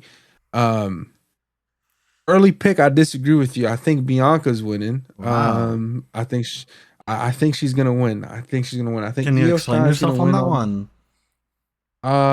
Yeah, I just think she's going to take the win with the storyline between Naomi and Jade. I think that match is gonna culminate at WrestleMania as well. And I think that's where we start to build up the feud between Jade and Bianca. Okay. Bianca's had a hell of a year too. She won the Elimination Chamber. She's absolutely fantastic. They got those tag belts off of her as well, to put her in singles competition for one reason only. That's to win her some gold around her waist. Do we see a heel turn from Bianca? Maybe, potentially. That's something that I think they've been teasing a little bit. And I just think she walks away as the champion at WrestleMania. She's main evented WrestleMania before. This is her show. She is the EST of the WWE. I love Io Sky. Rhea Rhea, she they gotta put her I don't know, something's going on with her that I just haven't been enjoying this feud as much on her behalf, or this build up on her behalf for the most part. But I just think Bianca's gonna win here, and but if Io retains, I wouldn't be mad at it. I wouldn't be surprised at it, to say the least. I think it's like a, if I had to put numbers on it, I'd give it maybe 60 Bianca, 30 to Io, and then 10 to Rhea. I don't think Rhea's walking away as champ. And if she does walk away as champ here, that'd be crazy. That'd be crazy. She'd be super juiced. If they sent her to WrestleMania to be Bianca Belair and Io Sky, that'd be super juiced. Um, that'd be insane. That'd be insane behavior. No, I don't think that's gonna happen. Um, but yeah, that's why I think Bianca Belair is going to win the belt, and I think we get the Jade and Bianca thing going too, because that's not necessarily, that doesn't have to be a WrestleMania match between them two. That could be something that happens at SummerSlam, which would be not that many months away after WrestleMania. So that's where I'm at with that feud. But I would say I've enjoyed it. I've enjoyed what I've seen from Bianca. I've enjoyed what I've seen from Io. Rhea interjecting herself is just, she's mad at herself because she essentially cost herself the title, and she's bitching and complaining for a rematch, and she's getting one. And so we'll see if she wins or not. I think, like you said, it's going to end in fuckery. This special guest referee with Bianca. I do think the reason why she's there is to make it a triple threat at WrestleMania, because she's going to interfere. Something's going to happen. But that'll all happen at next week's episode in London, England. Um, but moving on to another feud that I want to talk about. Very interesting, very fun the last 2 weeks between Jey Uso and Gunther. Really? I have found this shit so funny. But last two Monday Night Raws ago, on the March 17th episode, we had a match between Jey Uso and Austin Theory. Um, and listen, I see Austin Theory on my television. Austin Theory puts on solid matches. They give the brother a solid, 5-10 minutes. So I'm thinking, all right, Jey Uso, Austin Theory. Let's see what's gonna happen. Let's see what they got. Let's see what WWE got for us today. Um, and so I'm watching the episode. Immediately a few grapples. I think Jey Uso throws Austin Theory into a corner, goes for some move. He dodges it. Then he starts to run the ropes. He hits Austin Theory with what Michael Cole calls a cross body, but was supposed to be his spear. Hits the move, and the ref counts to three after he goes for the pin, and it's over. It was a fucking 20-second match, bro. It was a 20-second match. And I shit you not, I'm sitting here watching this match, and I'm like, what the fuck just happened? Did he just seriously win in 20 seconds? And and I couldn't believe they gave him like a Goldberg level squash match. And it was so funny that even Michael Cole, when Jey Uso went for the spear, he called it a crossbody because that's what it looked like. The shit didn't even look like a spear. The shit looked like a weak ass spear that he called a crossbody. And I'm sitting there and I'm like, bro, did he just lose in a fucking 20-second squash match? Austin Theory beat John Cena at WrestleMania 2 years ago, and he lost to Jey Uso in 20 seconds in the year 2025. That's fucking crazy, bro. And in every which way, when it comes to wrestling, when it comes to the wrestling part of it, Austin Theory is better. And 20-second squash match, bro, is insane. Like, I get it if it was Brock Lesnar. I get it if it was Goldberg.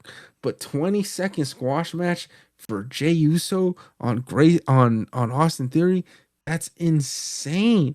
That's insane. And after the match was over, Grayson Waller, Austin Theory's friend, he goes into the mat, into the ring. He tries to get his boys back. He goes for an attack on Jay, but Jay immediately, dodged it, super kick, and he sent Grayson Waller out of the ring, who was now holding Austin Theory. So now Grayson and Austin are outside of the ring. Jey Uso's in the middle of the ring. He looks to the ropes. He decides he's gonna run the ropes. He runs the ropes and goes for a dive over the top rope, but he misses the top. He didn't jump high enough, so his legs connected with the top rope. He flipped over, looked nasty. He's so lucky that the camera was on the top half of his body, so they didn't really catch how fucked up this botch was. But this is a really bad botch. It was a top dollar moment. If anyone remembers, even Michael Cole had to laugh at that shit and they called him flop dollar. But that is exactly what happened here. And I just couldn't believe what I was watching. And I'm sitting here and I'm like, bro, this is the motherfucker that has to go face Gunther in 3 weeks. And I just couldn't believe it. And I was in awe. I was in awe because before, it was like it was the truth, but it was kind of a joke. It was like, all right, bro, the bell rings and it just super kick merchant. But then we start seeing this shit, and I'm like, nah, bro, we're bugged, bro. Like, what are we doing? Anyways, before we get into the following Monday Night Raw, what were your thoughts on that whole segment, the squash match itself? Were you a fan of the 20-second squash match between Jey Uso and Austin Theory? And what did you think of the botch there on behalf of Jey Uso? As for night one, I think I agree with you. I think that for the most part, if you put Austin Theory out there, he's gonna give you a solid match. I wouldn't say he's one of my favorites, but I could respect talent where where it is. And I would say that Austin Theory, if given the chance ever in the future, I feel like he's going to do great things. And he's kind of going through this hazing period. I would assume, post the Vince leave or whatever. But he is solid at the end of the day. So to see him get squashed like this in a manner, like you said, in a Brock Lesnar Goldberg banner was kind of fucking wild. And especially for Jay to botch the way that he did, I was with you. I think I said it while it happened. I was like, this is the guy. This is the guy that they want me to honestly believe can beat a guy that has constantly beat him over the past year. This is the guy that you want me to fucking back. I wasn't know. I was like, what the fuck is going on? And if I'm being honest, before we even get to night two probably was even fucking worse if we're gonna be honest. So let's go straight into it. Yeah, so for the following episode of Monday Night Raw, it was announced that Jey Uso was going to have a mystery partner to face Grayson Waller and Austin Theory. And we found out that the mystery partner was going to be Jimmy Uso. Um, and before the match started, I thought it may have been Joe Hendry just because they were in his home country. Were you personally expecting Joe Hendry? I know you're a big fan. I know you may have probably saw the chatter online. Were you expecting Joe Hendry here, or were you expecting Jimmy Uso to be his mystery partner? Oh, I think I even said it when I think it was Michael Cole said, "Who's gonna be his partner?" I was like, "Who else the fuck is it gonna be?" Of course, it's gonna be Jimmy. Jimmy's just back. Jimmy's been killing it. Why wouldn't it be Jimmy? So even though yes, I am a huge Joe Hendry fan, and I would have loved for Joe to pop here. One, it doesn't make sense, and two, it just made more sense for Jimmy to be in this position. Do I agree with him being in this position for what was set up after? Not necessarily, but yeah, I kind of just figured that Jimmy was going to be his tag team partner in this match.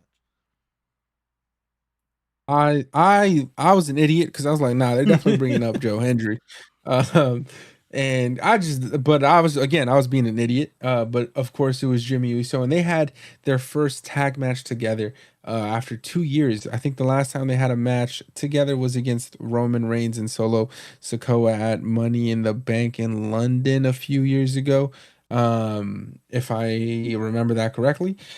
And this is the first time they again wrestled together. They had a great outing. They ultimately won the match using the 1D on Austin Theory. It was a great, I think it was like 10-15 minute match. But what was most important was what happened after the Usos won the match. Gunther tried to get the sneak attack on Jey Uso again. He was able to drive Jimmy out of the ring, but Jay was able to fight back. Jay then went for a spear, but he tripped on his own foot, and Gunther started to rain elbows on him. Jimmy then saved Jay with the chair, and Gunther slid out of the ring. Later on in the same night, Jimmy found his brother backstage, and he asked him. He was like, "Yo, what the fuck's going on with you, bro?" He told him like, "Yo, if you don't get this shit, if you don't get out of your head, the stuff that happened to you last week." Where you couldn't clear the rope, and this week when you tripped over your own foot is going to cost you the match against Gunther, and he knows that this version of Jey Uso cannot beat Gunther, and he needs to see the right hand man Jey Uso, the real main event Jey Uso, and then he walked away from his brother. He went to go find Gunther, and he told him, he said, next week is going to be me and you one on one. And then Gunther hilariously told him, yeah, just don't trip over yourself like your brother. And then Jimmy like sarcastically laughed and slapped the shit out of Gunther, bro. He The slapped the shit out of fuck out of him. him. Bro, it was bad, bro. He got slapped so hard. He looked directly into the camera. Like, yo, he just slapped the shit out of me. He looked into the camera like, can you believe this motherfucker? And it was a great sounding slap. I know Gunther's about to chop the shit out of him when he sees him on Monday. But I want to ask you a few questions.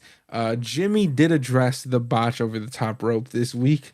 And so I wanted to ask, do you think that last week's botch was done on purpose? Or do you think the WWE you had to address it. They had to use it and ultimately use it as an opportunity to build some sort of story between Gunther and Jay here. Build what story, bro? We've been saying the same story with Jay the whole time. It's this self doubting. Do I think that the botch last week was real? Yes, I think that he fucked it up. I feel like over the past, I don't know, I would say year, I've seen him slowly lose grasp of that over the rope jump, and it finally caught up to him. Uh, do I think that the one this week, the trip, was that planted? Maybe, because it did kind of seem a little off.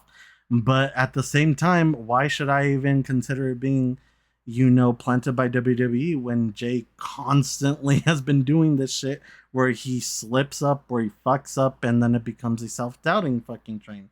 So I don't know, dude. I'm not sure if this is just WWE trying to tell the story, but if it is, what are you doing? This is the same story that he himself tells all the fucking time. I feel like ever since Jay split off and became a solo wrestler, it's always been the Jay self doubt tour. He's never enough. He's always a bit short.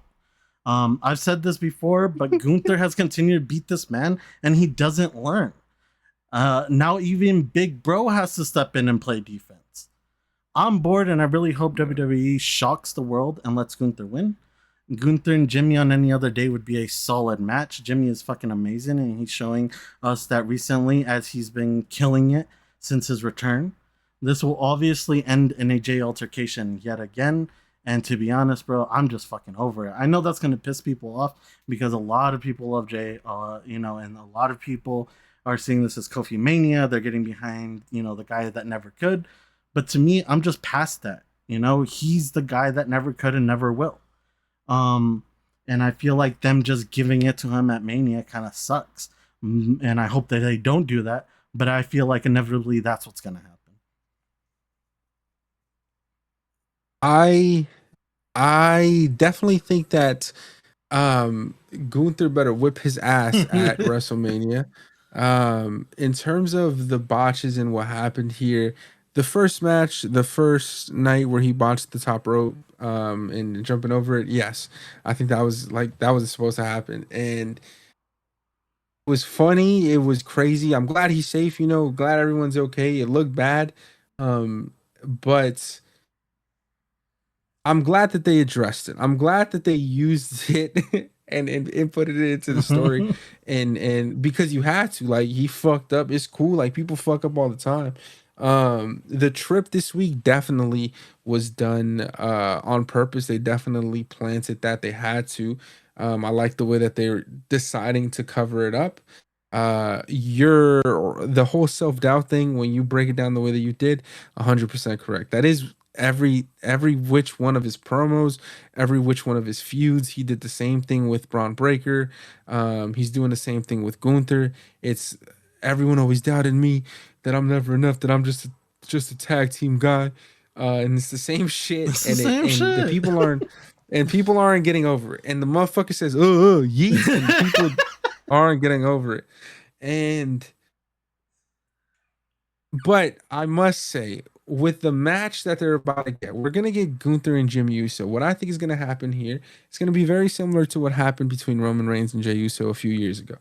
I think Gunther's gonna come out here and murder him. He's gonna kill Jimmy. He's gonna have to make it look bad, real bad. Like, he's gonna have to. There, if they're feeling froggy and they want to jump, they might have to throw in some blood here to make this real interesting. To get this whole, if you want to get the match over, because Jay is over. No one's arguing that Jay's not over. No one's not saying that.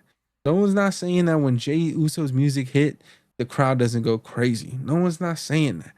But what we're saying is, when that motherfucking bell rings, shit starts to get dicey.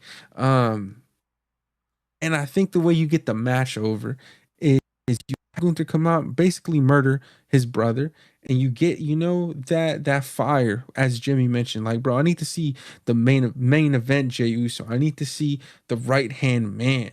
That when he was in the bloodline, when he was the right hand man, when he was the enforcer, he was doing his thing. He was enjoyable to watch. He was cutting good promos, and I think there was some truth to that. We need to see that guy. None of this yeet shit. I'm Mhm. tired of it. Like, bro, cut a real promo, bro. Cut a real fucking promo. Cut a real promo. Cut a real promo. Dig into Gunther. Say something about him. Like we just need something. Give us some substance. I just feel like that's what it's missing is substance. And I think Jimmy though, Jimmy will add that. Jimmy being attacked will add a layer of substance. Will create some story because again, they're brothers, they're twins. WWE Universe loves the twins, the Usos. So I think that'll be interesting. I gotta give credit to where credit is due. One of my very good friends, Will, he did bring this up. He said, I think a great way they could play this out is Sami Zayn coming back after his injury because he's off TV now. So what if Jimmy gets knocked out?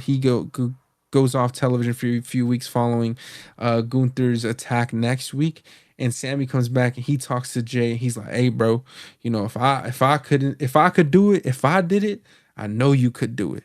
Because then you got Jimmy getting his ass whooped. Then you got Sammy motivating him, and now you added a few more layers to make it a little bit more interesting. But I think that's where they could go. That's where they're taking it, at least in my opinion. Um, but I say this, and I hope that Gunther still wins. I hope that he retains. I still think this match is gonna open. I still think this match is opening night one. Jey Uso is gonna be the first entrance. He's gonna get the crowd rocking, and then we're gonna forget about the match after Gunther whips his ass. But I can't wait to see what Gunther's gonna do to Jimmy this week. Do you think it's gonna be a fun match? Do you think that we might get some action out of it? Some blood there, or do you think what do you think is gonna come out of that Jimmy and Gunther match? Like I said, I feel like this on any other night would be a solid match. I love Gunther, and I think Jimmy is amazing. Like as a solo competitor, since his return, he's really showing us that he wants to go get after it. He really wants to show us what he's about. So I feel like this is, regardless, this will be a great match, but it's gonna end in fuckery because that's how all of these segments with Jay and Gunther kind of end. It's in fuckery. It's in a run in an attack, and I feel like that's what's going to happen here. What do I want from Gunther in this match is I want him to check him for the slap. I want Gunther versus Dragunov 2.0. I want him to chop his chest until we see it look like ground beef. And for that, like you said, to be the raging fire within Jay that says, I need to get revenge for my brother. This cannot, I can't let this shit slide. I need to kick it in full gear, not only for me, but for my family, because now I'm representing both of us. And that's ultimately, I feel like that's where we're going. And when this sack of potatoes wins at fucking WrestleMania, I feel like your friend Will's theory, can actually be a part of that because that when he wins, they're gonna have that Cody moment, where like everybody comes out and they're like, "Oh my God, Jay, you did it, buddy! You finally main evented and you finally won the belt." And Sammy being there will just be a better part of it. So I feel like I love that theory from Will. Good shit on Will for thinking about that. Will it happen? I'm not sure right now. We still have, like we said, 3 weeks to lay this foundation for that to happen. But I don't know, man. I'm checked out of this. I'm checked out of this, and hopefully something happens during the Jimmy match that pulls me back in. Because, like I said, this is now the time where you want to, as a superstar, get the fans invested, and I feel like that's missing from this feud. At least in my part, I need to get invested, so they need to kick it up. Yeah. Something has to break here. I think that's what's gonna happen this Monday. I hope. Not for Jimmy's sake. He's gonna get his ass whooped, chopped to death, chopped to pieces. He's gonna have a field day. He's gonna get his lick back for that slap for sure, 1,000%. Moving on to some SmackDown superstars here. Charlotte Flair and Tiffany Stratton. We get a backstage interview segment from these two women on this last episode of Friday Night SmackDown. They started off with Charlotte Flair telling Tiffany, you want to know why I chose you? Because I felt sorry for you. You came out there that day with a sob story about how you're compared to me. You're the only one that's disrespectful and delusional that thinks that you can be compared to me. Newsflash, honey, everyone is compared to me. Tiffany responded, I got the title around my shoulders and I earned this title week after week. To which Charlotte Flair hilariously interjected. She said, via cash in. And at WrestleMania 41, it's going to be the pinnacle of your career. For me, I'm just going to be shining my light on some undeserving girl. Tiffany tried to fight back, try to tell Charlotte that this is what she does. You find the hottest thing and you throw water on it. And Charlotte cleverly responded, you're not even the hottest thing on SmackDown, nonetheless, the entire company. And here's the thing, you've never been across from me, you've always been beneath me. And Tiffany had to get the last word. This year at WrestleMania, I'm going to cement what I already know. The WWE Universe doesn't bow to you anymore, they run on Tiffy time. This was interesting. I feel like Charlotte Flair got the majority of the words in the TV time here. But what did you personally enjoy this segment between Tiffany and Charlotte, and are you enjoying their feud so far and their build up? I love this interview. It's what I mentioned in previous weeks. They needed to slow it down and play mind games, and that's exactly what happened. I think the Queen killed it, and she made Tiffy feel small. And then Tiffy answered back by getting a moonsault on Charlotte. We got some time to build up this feud some more, and I want to see where it goes. I still think Tiffy wins at Mania, but anything is possible when it comes to the Queen's involvement in the WWE. Like you said, Charlotte did get most of the offense, and I think that's just, veteran intuition. She wouldn't let Tiffy get any words in. Anytime that Tiffany was ready to set something up, Charlotte would shut it down. And like I said, I think that's just veteran intuition to do that shit. And I feel like that's a valuable lesson for Tiffany to learn, as one day she will be the heel going up against the fresh new crop of talent. So all this is a learning experience for Tiffy, and I'm glad that they did go with Tiffy versus Charlotte at Mania, and they didn't end up going with Charlotte versus Rhea. But I've listen. I'm gonna be biased this entire time because I am a huge Charlotte fan. Um, I can go against her when she becomes a heel, but at the end of the day, she's just that talent that you want to see perform. But Tiffany is also becoming that type of superstar. So getting to see these two duke it out at WrestleMania is going to be a treat.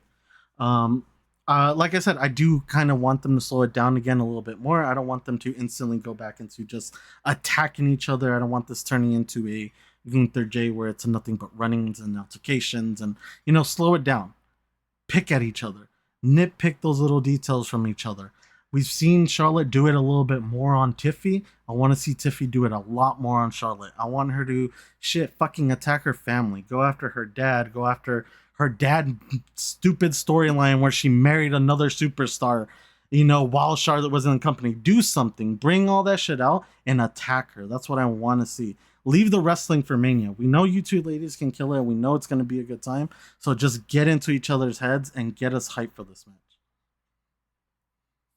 I can agree with that sentiment 1,000%. I do want to see some more fire out of Tiffany.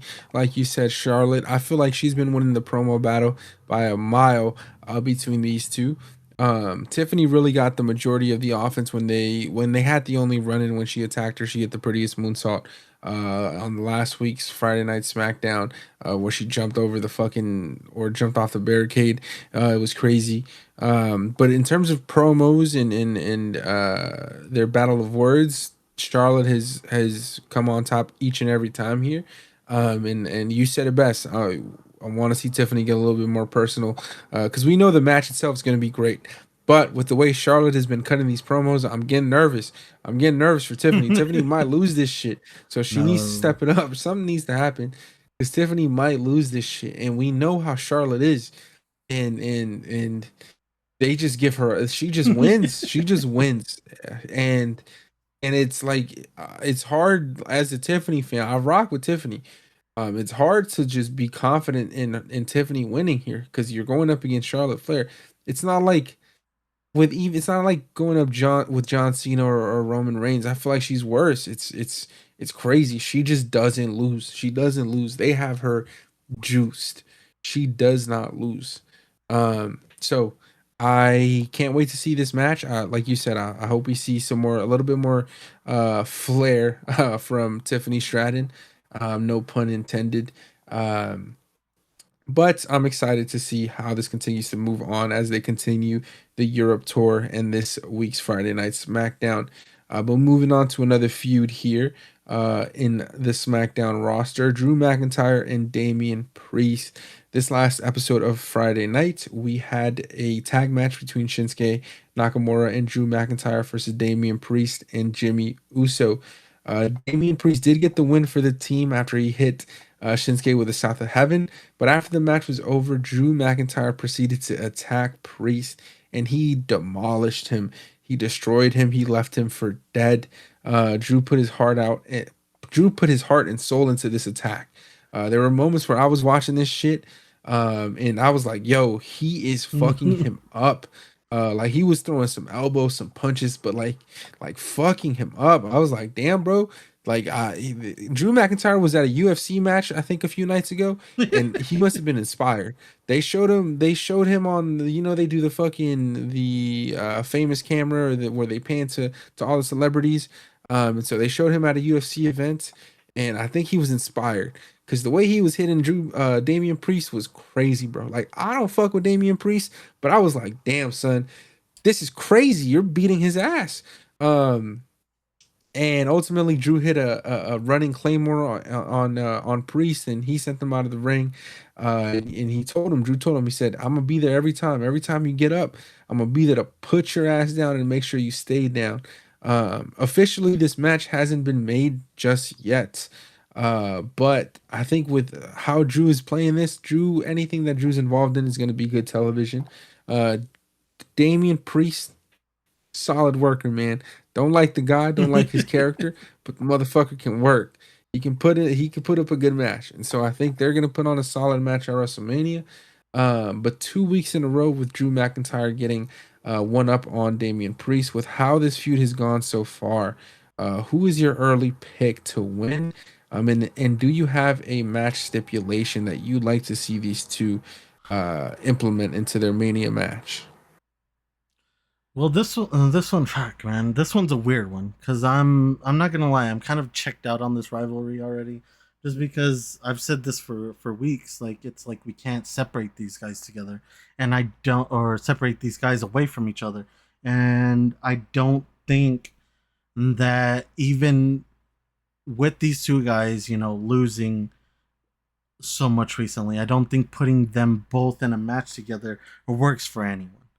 And I really hope, and here comes my early prediction. I really hope that Drew wins this because I over Priest, I really do feel for Drew.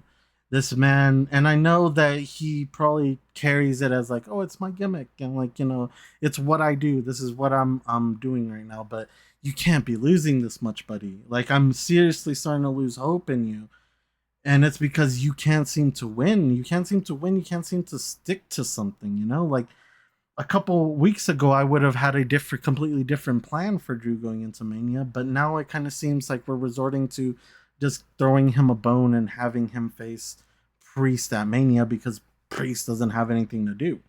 And that's one of the weird things is, Drew has been on this fucking glorious losing streak for such a hot minute, and Priest is kind of stuck in a gray area where he's considered a cop guy, but he's not granted all the opportunities everybody does. So this being at Mania kind of just blows for me. I'm not excited for it. I feel like something needs to happen between now and then for me to even give a shit about this match. If not, I'm literally getting up to get food during this match because I really don't care. The only, I guess, mistake money I have in this is I hope Drew wins because my buddy needs a win right now.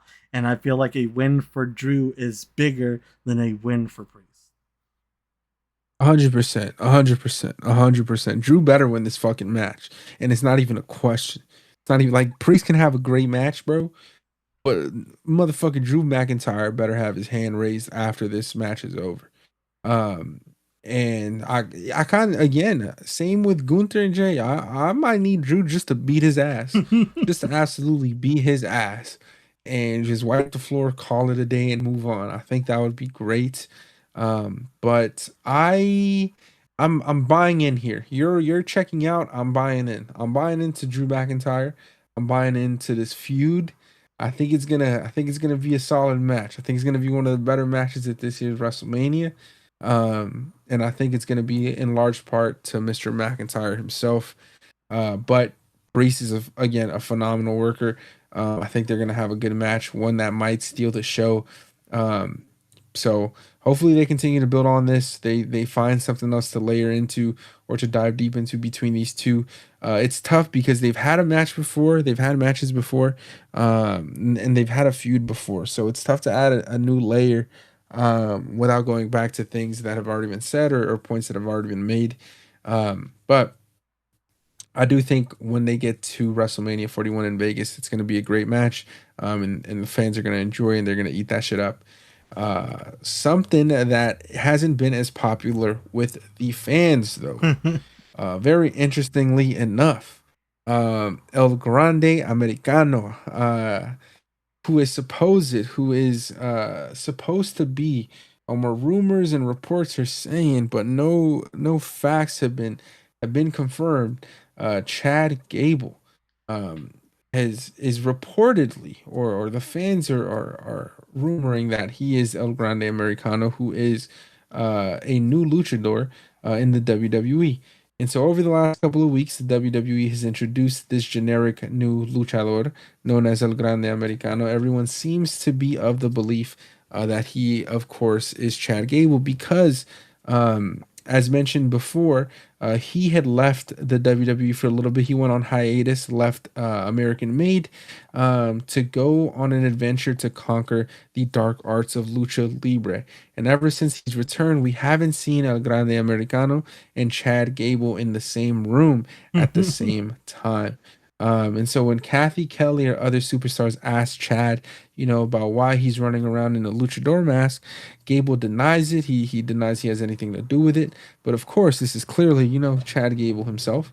And then so last week in Belgium, El Grande Americano attacked Rey Mysterio and Dragon Lee following a match against American Made. And this week in Glasgow, El Grande Americano had his debut match against Dragon Lee, and he beat him. But he beat him after he unmasked Dragon Lee, and he put him in an ankle lock, a move that has only been used by Chad Gable. Again, that is why the people believe that this is who the El Grande Americano is.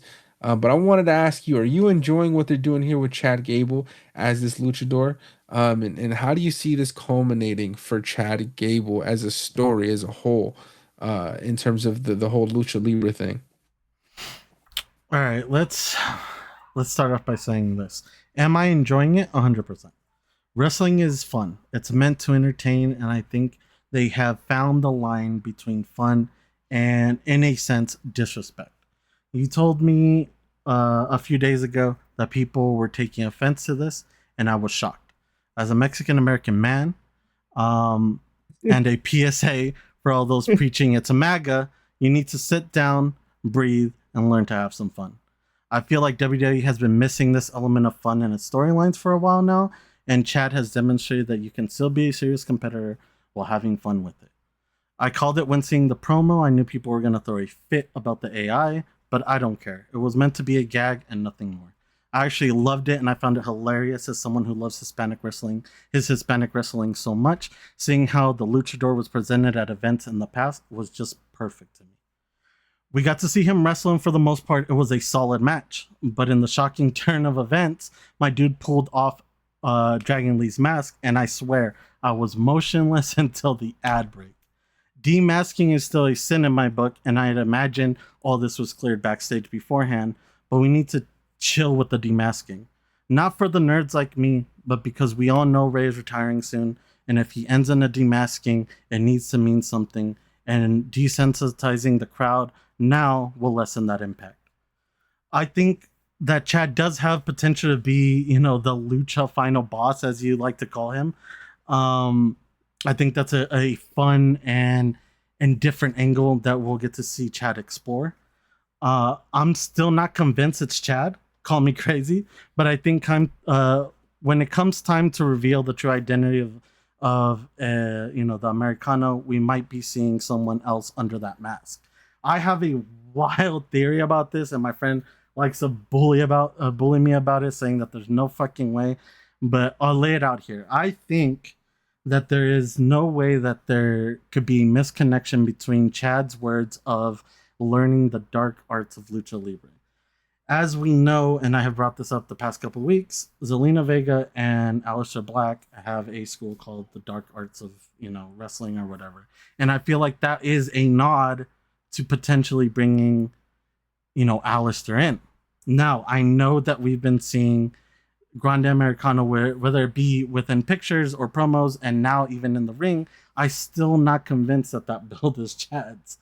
So I think that WWE is going to do something wacky like we did before, where we're being presented this person leading up to his grand reveal, but the night of his grand reveal, that body will not be the same body that we've been seeing for weeks. To me, WWE, I feel like will go a little bit wacky with it, and when he comes out that night, the person under the mask might be Aleister Black returning to the WWE. Call me crazy. I know it's fucking out there, and I know a lot of work needs to be laid down, but I have a sneaky suspicion that this is how where we're going. This is how we get there. I want to get your thoughts on the whole situation. You're not Mexican, but I want to know, as a Hispanic male, is this bothering you? As a Hispanic in general, is this bothering you? Fuck Do you no. find Fuck no. any kind of offense to this? Do you think that I am crazy with my theory? Do you think it's too far fetched out to be a possibility, or do you think that I'm kind of striking iron with it? I don't think you're I think you're far-fetched in that it's gonna be Aleister Black, like, under the mask. I don't think that's gonna happen. I think, of course, Chad Gable went to Aleister Black in storyline, and that's where he learned to conquer the dark arts of Lucha Libre. There is a connection there 100%, but I don't think that they're gonna do the swerve where it's Aleister Black under the mask when it's time to unmask El Grande Americano. I think it's gonna be Chad Gable. Um like, cause it's ever so fucking clearly Chad Gable that you can't like. I get what you're going for, but no, it's Chad fucking Gable, I and it don't better be Chad know. Gable for the sake of Chad Gable's fucking career. Cause I'm tired of this shit. If it's something like fucking Aleister Black, I'm gonna be pissed for Gable. Cause I'm tired of this shit. It seems like every time he gets something to work for him, someone else pays off. It's someone else's payoff. And I'm sick of it. That's It was fair. the same with fucking Sammy. It was the same with Sammy in the Intercontinental Championship.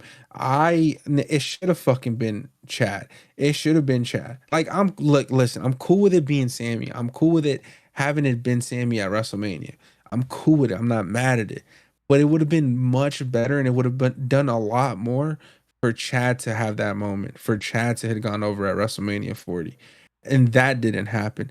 And then the build up with Otis and American Alpha at the time, that never resulted in a fucking match. All it resulted in was a slap in the worm, and that they missed the beat on that one.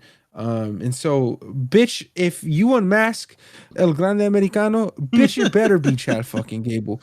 Cause if it's not, bro, let him go, bro. Let him go do something else. Cause you wasted Stop. him, bro. And I'm sick of it, bro. Nah, Chad is nice, bro. Chad is nice, No, I'm bro. not saying Chad's Chad is not nice, actually but like imagine this, all right? He's before he even left, he said, "What I want is for American, what I've been saying since fucking the beginning of the year. What I want is American made to have gold. I want to be on top. yeah. So why the fuck not add another member that you know is top talent, that you know can perform when he comes in? Why not add that secret arsenal to your weapon? Why not do a little wild shit and have him come out that night? Because you right now, yes, of course, right now it is not Aleister Black. There's no tattoos, there's nothing, right? But what if the night that they decide, okay, like this is the night. Of course, we won't know, but this is the night that he's gonna get unmasked. He comes out, the body's different. He has tattoos. We already fucking know. But Chad is gonna do the big reveal of like he's on my side, and then you get American Made to fucking run rampant for the rest of the year. I feel like that's fine. I feel like it's not taking something away from Chad, but I do agree with your sentiment. I feel like Chad has been screwed over. Whenever he has a great idea, someone does come and piggyback and take it, and I feel like it is for him time for him to win. But what better way for him to win to finally get everybody in his crew to have gold? I just think that something needs to happen. I think that there's something big coming for Chad, and I think this just might be the start of it. I don't think that this is going to squash any of Chad's momentum going forward. It shouldn't squash any of his momentum going forward if they fucking do the right thing. And I just don't think that adding Aleister Black makes sense to the whole American made gimmick. Because the motherfucker not even American. And I'm not and nah, fuck all that. And listen, to go back, I didn't even answer your first fucking question. Am I offended by this shit? No, I'm not fucking offended. This shit's funny. This shit is funny and this shit is great. Bro, JBL was kicking people out of the border back in the day. He was doing this shit on WWE television, bro. People need to relax. People need to shut the fuck up, and people need to or just turn off the TV. If you're gonna sit here and complain about an angle like this, bro, like, just turn off the TV because you're not here to watch TV to enjoy it. You're just here to be upset, and nobody wants to be upset with you. Misery loves company. Misery loves fucking company. And no, that shit's dumb. This shit is funny. This shit is solid. I at first when this shit was happening, I was like, bro, what are we doing? What are we doing with Chad Gable? And of course, Chad finds a fucking way to make the shit work. And I think what they could do potentially. I know they're talking about Ray Phoenix, or they've already had the vignettes advertising Ray Phoenix. They haven't announced his name or anything along those lines, but they're doing what they did with Penta, dropping videos every other week. Of course, I would imagine he makes his debut before WrestleMania or at WrestleMania, but maybe Chad faces him at WrestleMania, being that he's a luchador. But the thing is, if they do that, probably they're gonna have Ray Phoenix go over, and I'm gonna be pissed again. So again, I don't know where the fuck they're going with this, but it just better end with Chad winning. That's all I gotta say. It just better end with Chad winning. And all in all, the shit is not racist. The shit is funny. The shit is funny. And I'm enjoying it, and I can't wait to see what Chad does here. And I do think somehow, some way, I do think Aleister Black is involved, but I don't think it's gonna be. Uh, or maybe it's a turn. Maybe it's a turn. Maybe he attacks Chad Gable. Maybe we get Chad Gable and Aleister Black. Maybe. But I don't think they're teaming up anytime soon. And I mean, I am excited to see him return to the WWE though. But speaking of Mexicans like El Grande Americano, uh, Dominic Mysterio, Finn Balor, Braun Breaker, and Penta. So we have now found ourselves in a very interesting situation. Over the course of the last 2 weeks, we've had a few matches between Braun Breaker and these superstars here, and some run-ins. So last week on Monday Night Raw, we got a match between Braun Breaker and Finn Balor for the Intercontinental Championship, which was a fun match. It was a really good match, enjoyable, but it ultimately resulted in Finn losing after a failed Dominic Mysterio interference. And following that, of course, we've already known that there was going to be some issues, some turmoil within the Judgment Day. But now, of course, it's becoming even worse. And then this week, the following week after that match took place, it was announced that Penta would be facing Braun Breaker for the Intercontinental Championship in the main event. In that same night, Dominic had gone up to Penta and offered him a spot in the Judgment Day. And he told him that, maybe if you join us, you'll walk away with the championship tonight. And this was after Finn had already told Dom they didn't want any new members, and to leave this shit alone. And Finn was going for the IC title. So Dom is just out here wilding out. He turned his back on his boy. He offering championships that he doesn't even have. And then later on in the night, during Penta and Braun's match, Dominic again made an appearance. He tried to help Penta and try to interfere, but instead Penta kicked Dominic in the face with a steel chair. And after he was disqualified from the match as well, Penta went for the attack on Dominic Mysterio, but Finn out of nowhere saved him, and then they both attacked Penta and Braun Breaker with a steel chair, and the Judgment Day stood tall in the middle of the ring to close out the show.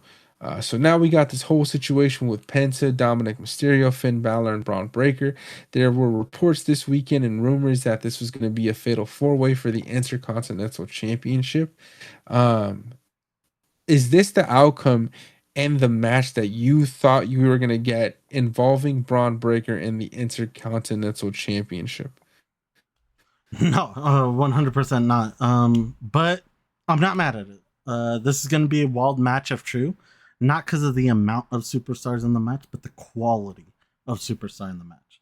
Finn Balor, ex-leader of the Bullet Club, three-time IWGP Junior Weight Heavyweight Champion, and two-time IC Champion.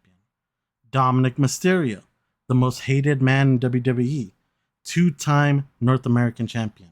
Sorry, Dom, not too many accolades. You got to booster that resume up. Penta, the new kid on the block, former Rey de Reyes winner, two-time Lucha Underground champion. And Braun Breaker. Woof, where my dogs at? This man has been on a warpath and it's only just getting started. I didn't see how this was going to make sense when pitched, but the foundation is being laid and it looks like this might be a reality. As for who I want to win, I think it'd be huge. It'd be huge for Braun to retain. But let's be honest. Of course, I'm cheering on La Raza. As a fan, I want Penta winning gold at Mania. We all know Breaker won't let it go after one match, and we all know Penta versus Braun is going to be one hell of a series. So if anything comes of this, I'm extremely excited. These guys are all going to tear it down. I hope this is honestly, I know you said, McIntyre and Priest could be a show stealer, but I feel like wherever the fuck this lands, it has potential to be a show stealer as well. These guys are definitely going to go out there and do their spot monkey shit. And it'll be interesting. Honestly, the most interest I have in this match is to see how Dom can stack up to the rest of the talent in this match. Because no shit to Dom, like he's great, but he's just not at the caliber as some of the other people that are in this match. So I want to see him raise that bar for himself. I want to see him just go for it. I want him to feel the pressure of the rest of the talent inside that ring, and I want him to show us that he can step up when needed. Bro, I think he's gonna win this match, bro. I think Dom Stop. is gonna win this match. Stop. No. I think he's gonna win this match. I think it makes too much sense for him to win to Break it down not for win me. this match. I just think that he's had a hell of a year. The fans hate him. They love him so much. They hate him so much that they love him. They love booing him. He's he's the pinnacle member of the Judgment Day. He hasn't listened to Finn Balor over the last couple of weeks. When Finn Balor's told him like, "Hey, bro, you need to chill. Don't make no matches for me. Please don't fucking. There's no new member recruitment. None of that shit." And he never listens. Even when Finn Balor tells him, "Yo, stay out of my matches. Don't involve yourself. Don't do this, that, and the third." Dom has always gone behind his back, done his own thing, and it's worked out so far.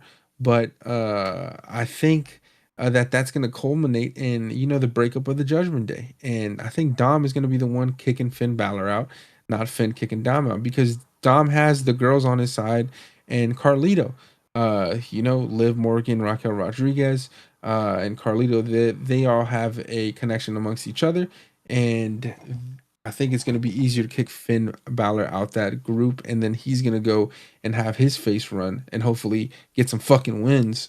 Um, but I don't think his win is going to start at WrestleMania. I think Dom is going to win here. Penta doesn't need to. He would benefit. He would benefit. He would definitely benefit more than Braun Breaker retaining. He would benefit more than Finn Balor winning as well. I don't know if he would benefit more than Dom winning. But he wouldn't lose a step here. I feel like he'll be fine. Plus, his brother's coming back. Go be a tag team, bitch. We need No. more tag teams in the. No. We No. yes. We need more No. tag teams. In the solid tag teams, some real fucking tag teams. They're a tag team. So go do that together. Go win the tag champs together. Stop. I'd be sick. Um, Look, if you and would have for asked that me that, reason. if you would have asked me that a couple months ago when Penta, if Penta would have showed up with Phoenix, I would have been like, yeah, that makes sense. They're bringing them in together. But ever since Penta went on, I think it was Chris Van Fleet, and he said, listen, whenever my brother gets here, that's cool, but I'm doing me. I want to do me. It's my time. I'm here. I want him to stick with that. Please don't fucking stick him back in a tag team. You can do that later, but don't fucking stick him in right now. He's on a heater and he is feeling himself. Let him fucking do him. And then later on, once all this tag team bullshit that Triple H is trying to do and establish, once that is set, then maybe you can put him in a tag team. But right now, just let him cook by himself.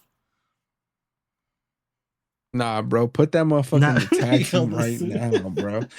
Go get your brother and go face the Street Profits and give me a banger of a match at WrestleMania. But nah, listen, I hear you. I get it. I get it. I really do. But what the fuck is Ray Phoenix gonna do that Penta's not already doing? Like on TV. What the fuck are they gonna do that Rey Mysterio not already doing? We I think they would fit better if they were a tag team because the tag team division needs it. I'm not saying they can't have singles matches. That's not what I'm saying. But I'm saying if they team up, and decide, hey, let's go dominate the division. Let's go face Motor City Machine Guns. By that time, hopefully, bitch, let's go face the Usos. The motherfucking Usos stop playing, they get back together. Let's go face American Made. Let's go face the Street Profits. Shit, even throwing Pretty Deadly there. Like we can have a solid tag team division. They would get more TV time together than they would separately, in my opinion. If you want to see them motherfuckers wrestle on WWE television, you would be hoping that they're a tag team. And for that reason, I think Pence is gonna lose. I think he just walks away the champion. He's walked away with the WWE Woman of the Year, Liv Morgan. He's gonna walk away with the his faction, the Judgment Day, and he's gonna walk away with the title. I think he's gonna walk away with the Intercontinental. There's gonna be a moment where he's of course not going to win because he's a better wrestler. Braun Breaker's going to spear to Finn Balor or on accident when he's trying to spear Dom. It's going to be him getting lucky, throwing someone out of the ring, right place at the right time. Same storyline as Eddie Guerrero. Not when he won his first championship per se, but cheating his way to a win. I think that's exactly what they're going to go for here, and I think I'm calling this shit early. If this is a fatal four-way match, Dom is winning this shit. He's walking out of Boo. WrestleMania. Bro, in Las Vegas too. Think about it. Las Vegas, he's from San Diego. He's from San Diego. You know how many Mexicans gonna be in this building? No, bro. Oh my He's winning god. this match. You think you There's the think you racism, think WWE. fucking bro, you think Jey Uso is gonna get a pop, bro? Dom is gonna get a crazy pop at WrestleMania 41, bro. In the I Raider Stadium, promise you, fool? bro. Bro, I promise you, bro. I promise you. The Mexicans out there love them some Dominic Mysterio, bro. I'm telling you. They gonna fuck with Penta too, bro. But they gonna fuck with Dominic more, bro. They gonna fuck with Dominic more, bro. I wouldn't be surprised if he does some shit like bring out Peso Pluma for his entrance. I would not Oh, be surprised. no, sis. Would not be surprised. But it's gonna be a solid match. It's not something that I was expecting, not something what I was expecting at all. But it has been a fun and interesting couple weeks in WWE television. Before we close out the show, though, wanted to bring up something fun here. WrestleMania 41 completely different, shaping up to be a different card than what we may have thought a few months ago before anything was getting announced. I have a list of matches here that we thought we were going to potentially get versus what we're actually getting. Just wanted to get your thoughts on a few here, where they stand, whatever. It's all fantasy booking, all having fun. But one of the first potential matches that people were looking forward to when this card was coming up, when they announced that John Cena was going to be retiring, was the potential John Cena versus Gunther for the World Heavyweight Championship match. But what we're actually getting is Cena versus Cody Rhodes for the WWE Championship with a heel turn Cena. And we're getting Gunther versus Jay for the World Heavyweight Championship. With how it stands, do you think they made the right decision here, or would you had much rather had enjoyed to see or like to see Cena and Gunther for the World Heavyweight title? I think the infatuation with seeing Cena and Gunther just came from we didn't really know what to expect from John Cena's retirement tour. We didn't really know what storylines he was going to go into or how he was going to carry about it, and they definitely swerved us with how they're going about it. So, with how things have been presented itself, and with the new theories that we have thrown around, if John Cena does win at Mania and he does go on a tour of, defending it against a bunch of people that he either wants to fight before his retirement again or new people that he wants to face at least once before his retirement, I think that now falls into line with, Gunther being able to lose at Mania and then potentially challenge John for his belt later on down the line. So I think at the end of the day, there's still a strong possibility of us getting that match. Do I think they went about it the right way? I think personally, as a fan, um, I wouldn't have gone this way. But if it inevitably still gets us to a Gunther versus John, I won't be mad at it. So I think we made it pretty clear. Gunther Jay, not too hyped about it, but Cena John, 100% excited about it. So I would say that I'm okay with how things turned out on this one. How about you? I would have loved to see Cena versus Gunther, and I'm nervous now because I think we're much further away from that match than we were when he started his retirement tour. Because heel versus heel, Gunther versus Cena wouldn't work. And I think Cena's gonna be a heel for a while. And maybe it's his last match. It would be sick. It would be sick if Cena is Gunther's last match.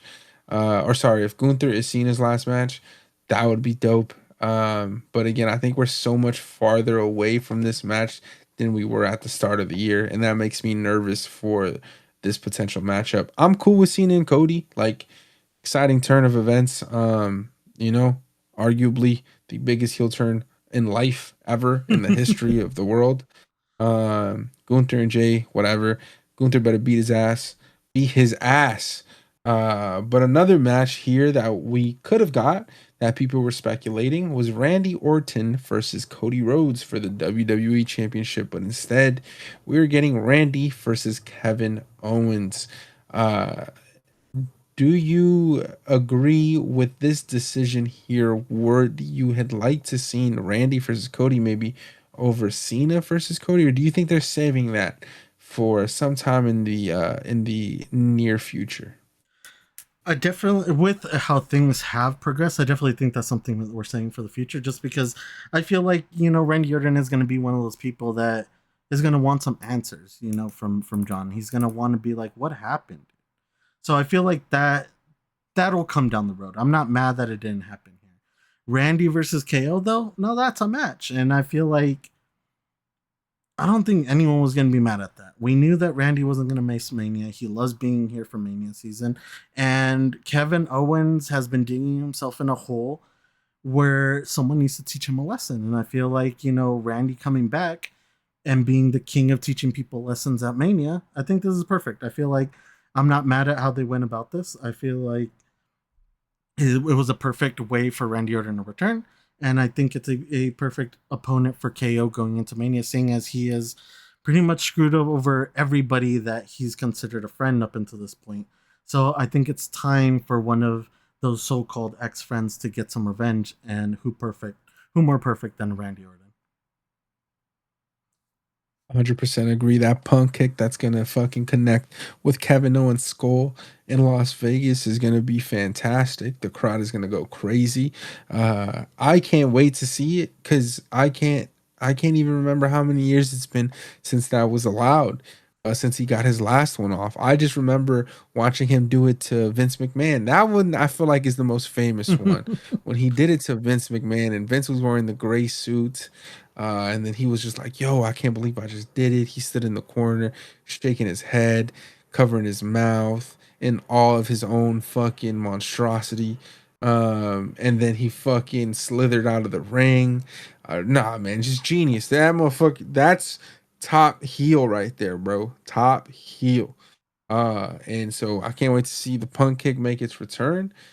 Would I had liked to see Randy versus Cody? Yeah, definitely, but I think it's gonna happen at some point. So it's okay that it didn't happen here, and I'm cool with Cena versus Cody again.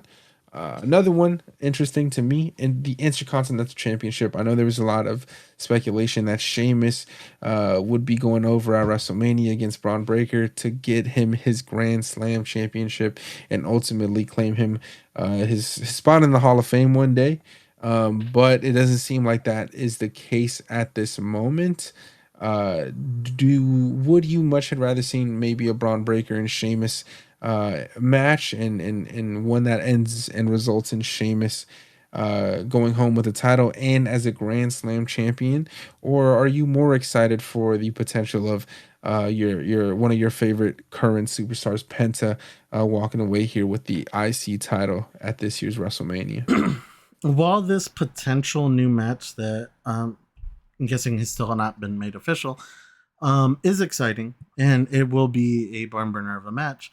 I do kind of feel like if this is going to be the place that Braun loses the belt, I feel like it would have been better for him to lose it to a Sheamus. I've been pretty adamant about the fact that Sheamus will get that Grand Slam at some point, and preferably for me, it would have been at WrestleMania because why not give Sheamus, someone who has been in the company for quite a long time, who potentially maybe is rearing the end of his career. Why not give him that moment? Give him those flowers he so much deserves for everything he's done, and have him win that final championship he needs for a Grand Slam at Mania.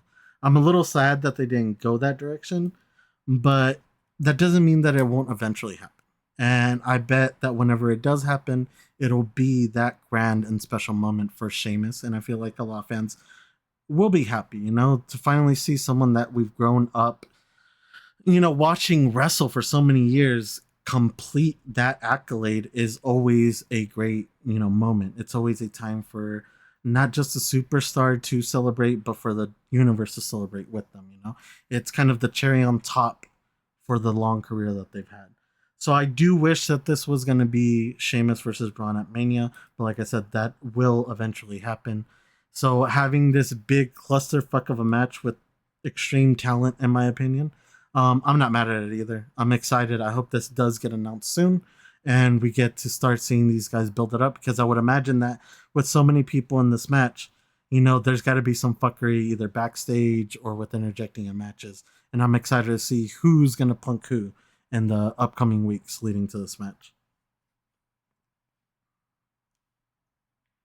I wish it could have been Sheamus versus Braun here. I think it would have been dope to see Sheamus win at 41, and him going home a Grand Slam champion. But I'm gonna be totally cool with Dominic Mysterio walking out as champion here. I will be 100% fine with that. Anything else besides him or Braun Breaker?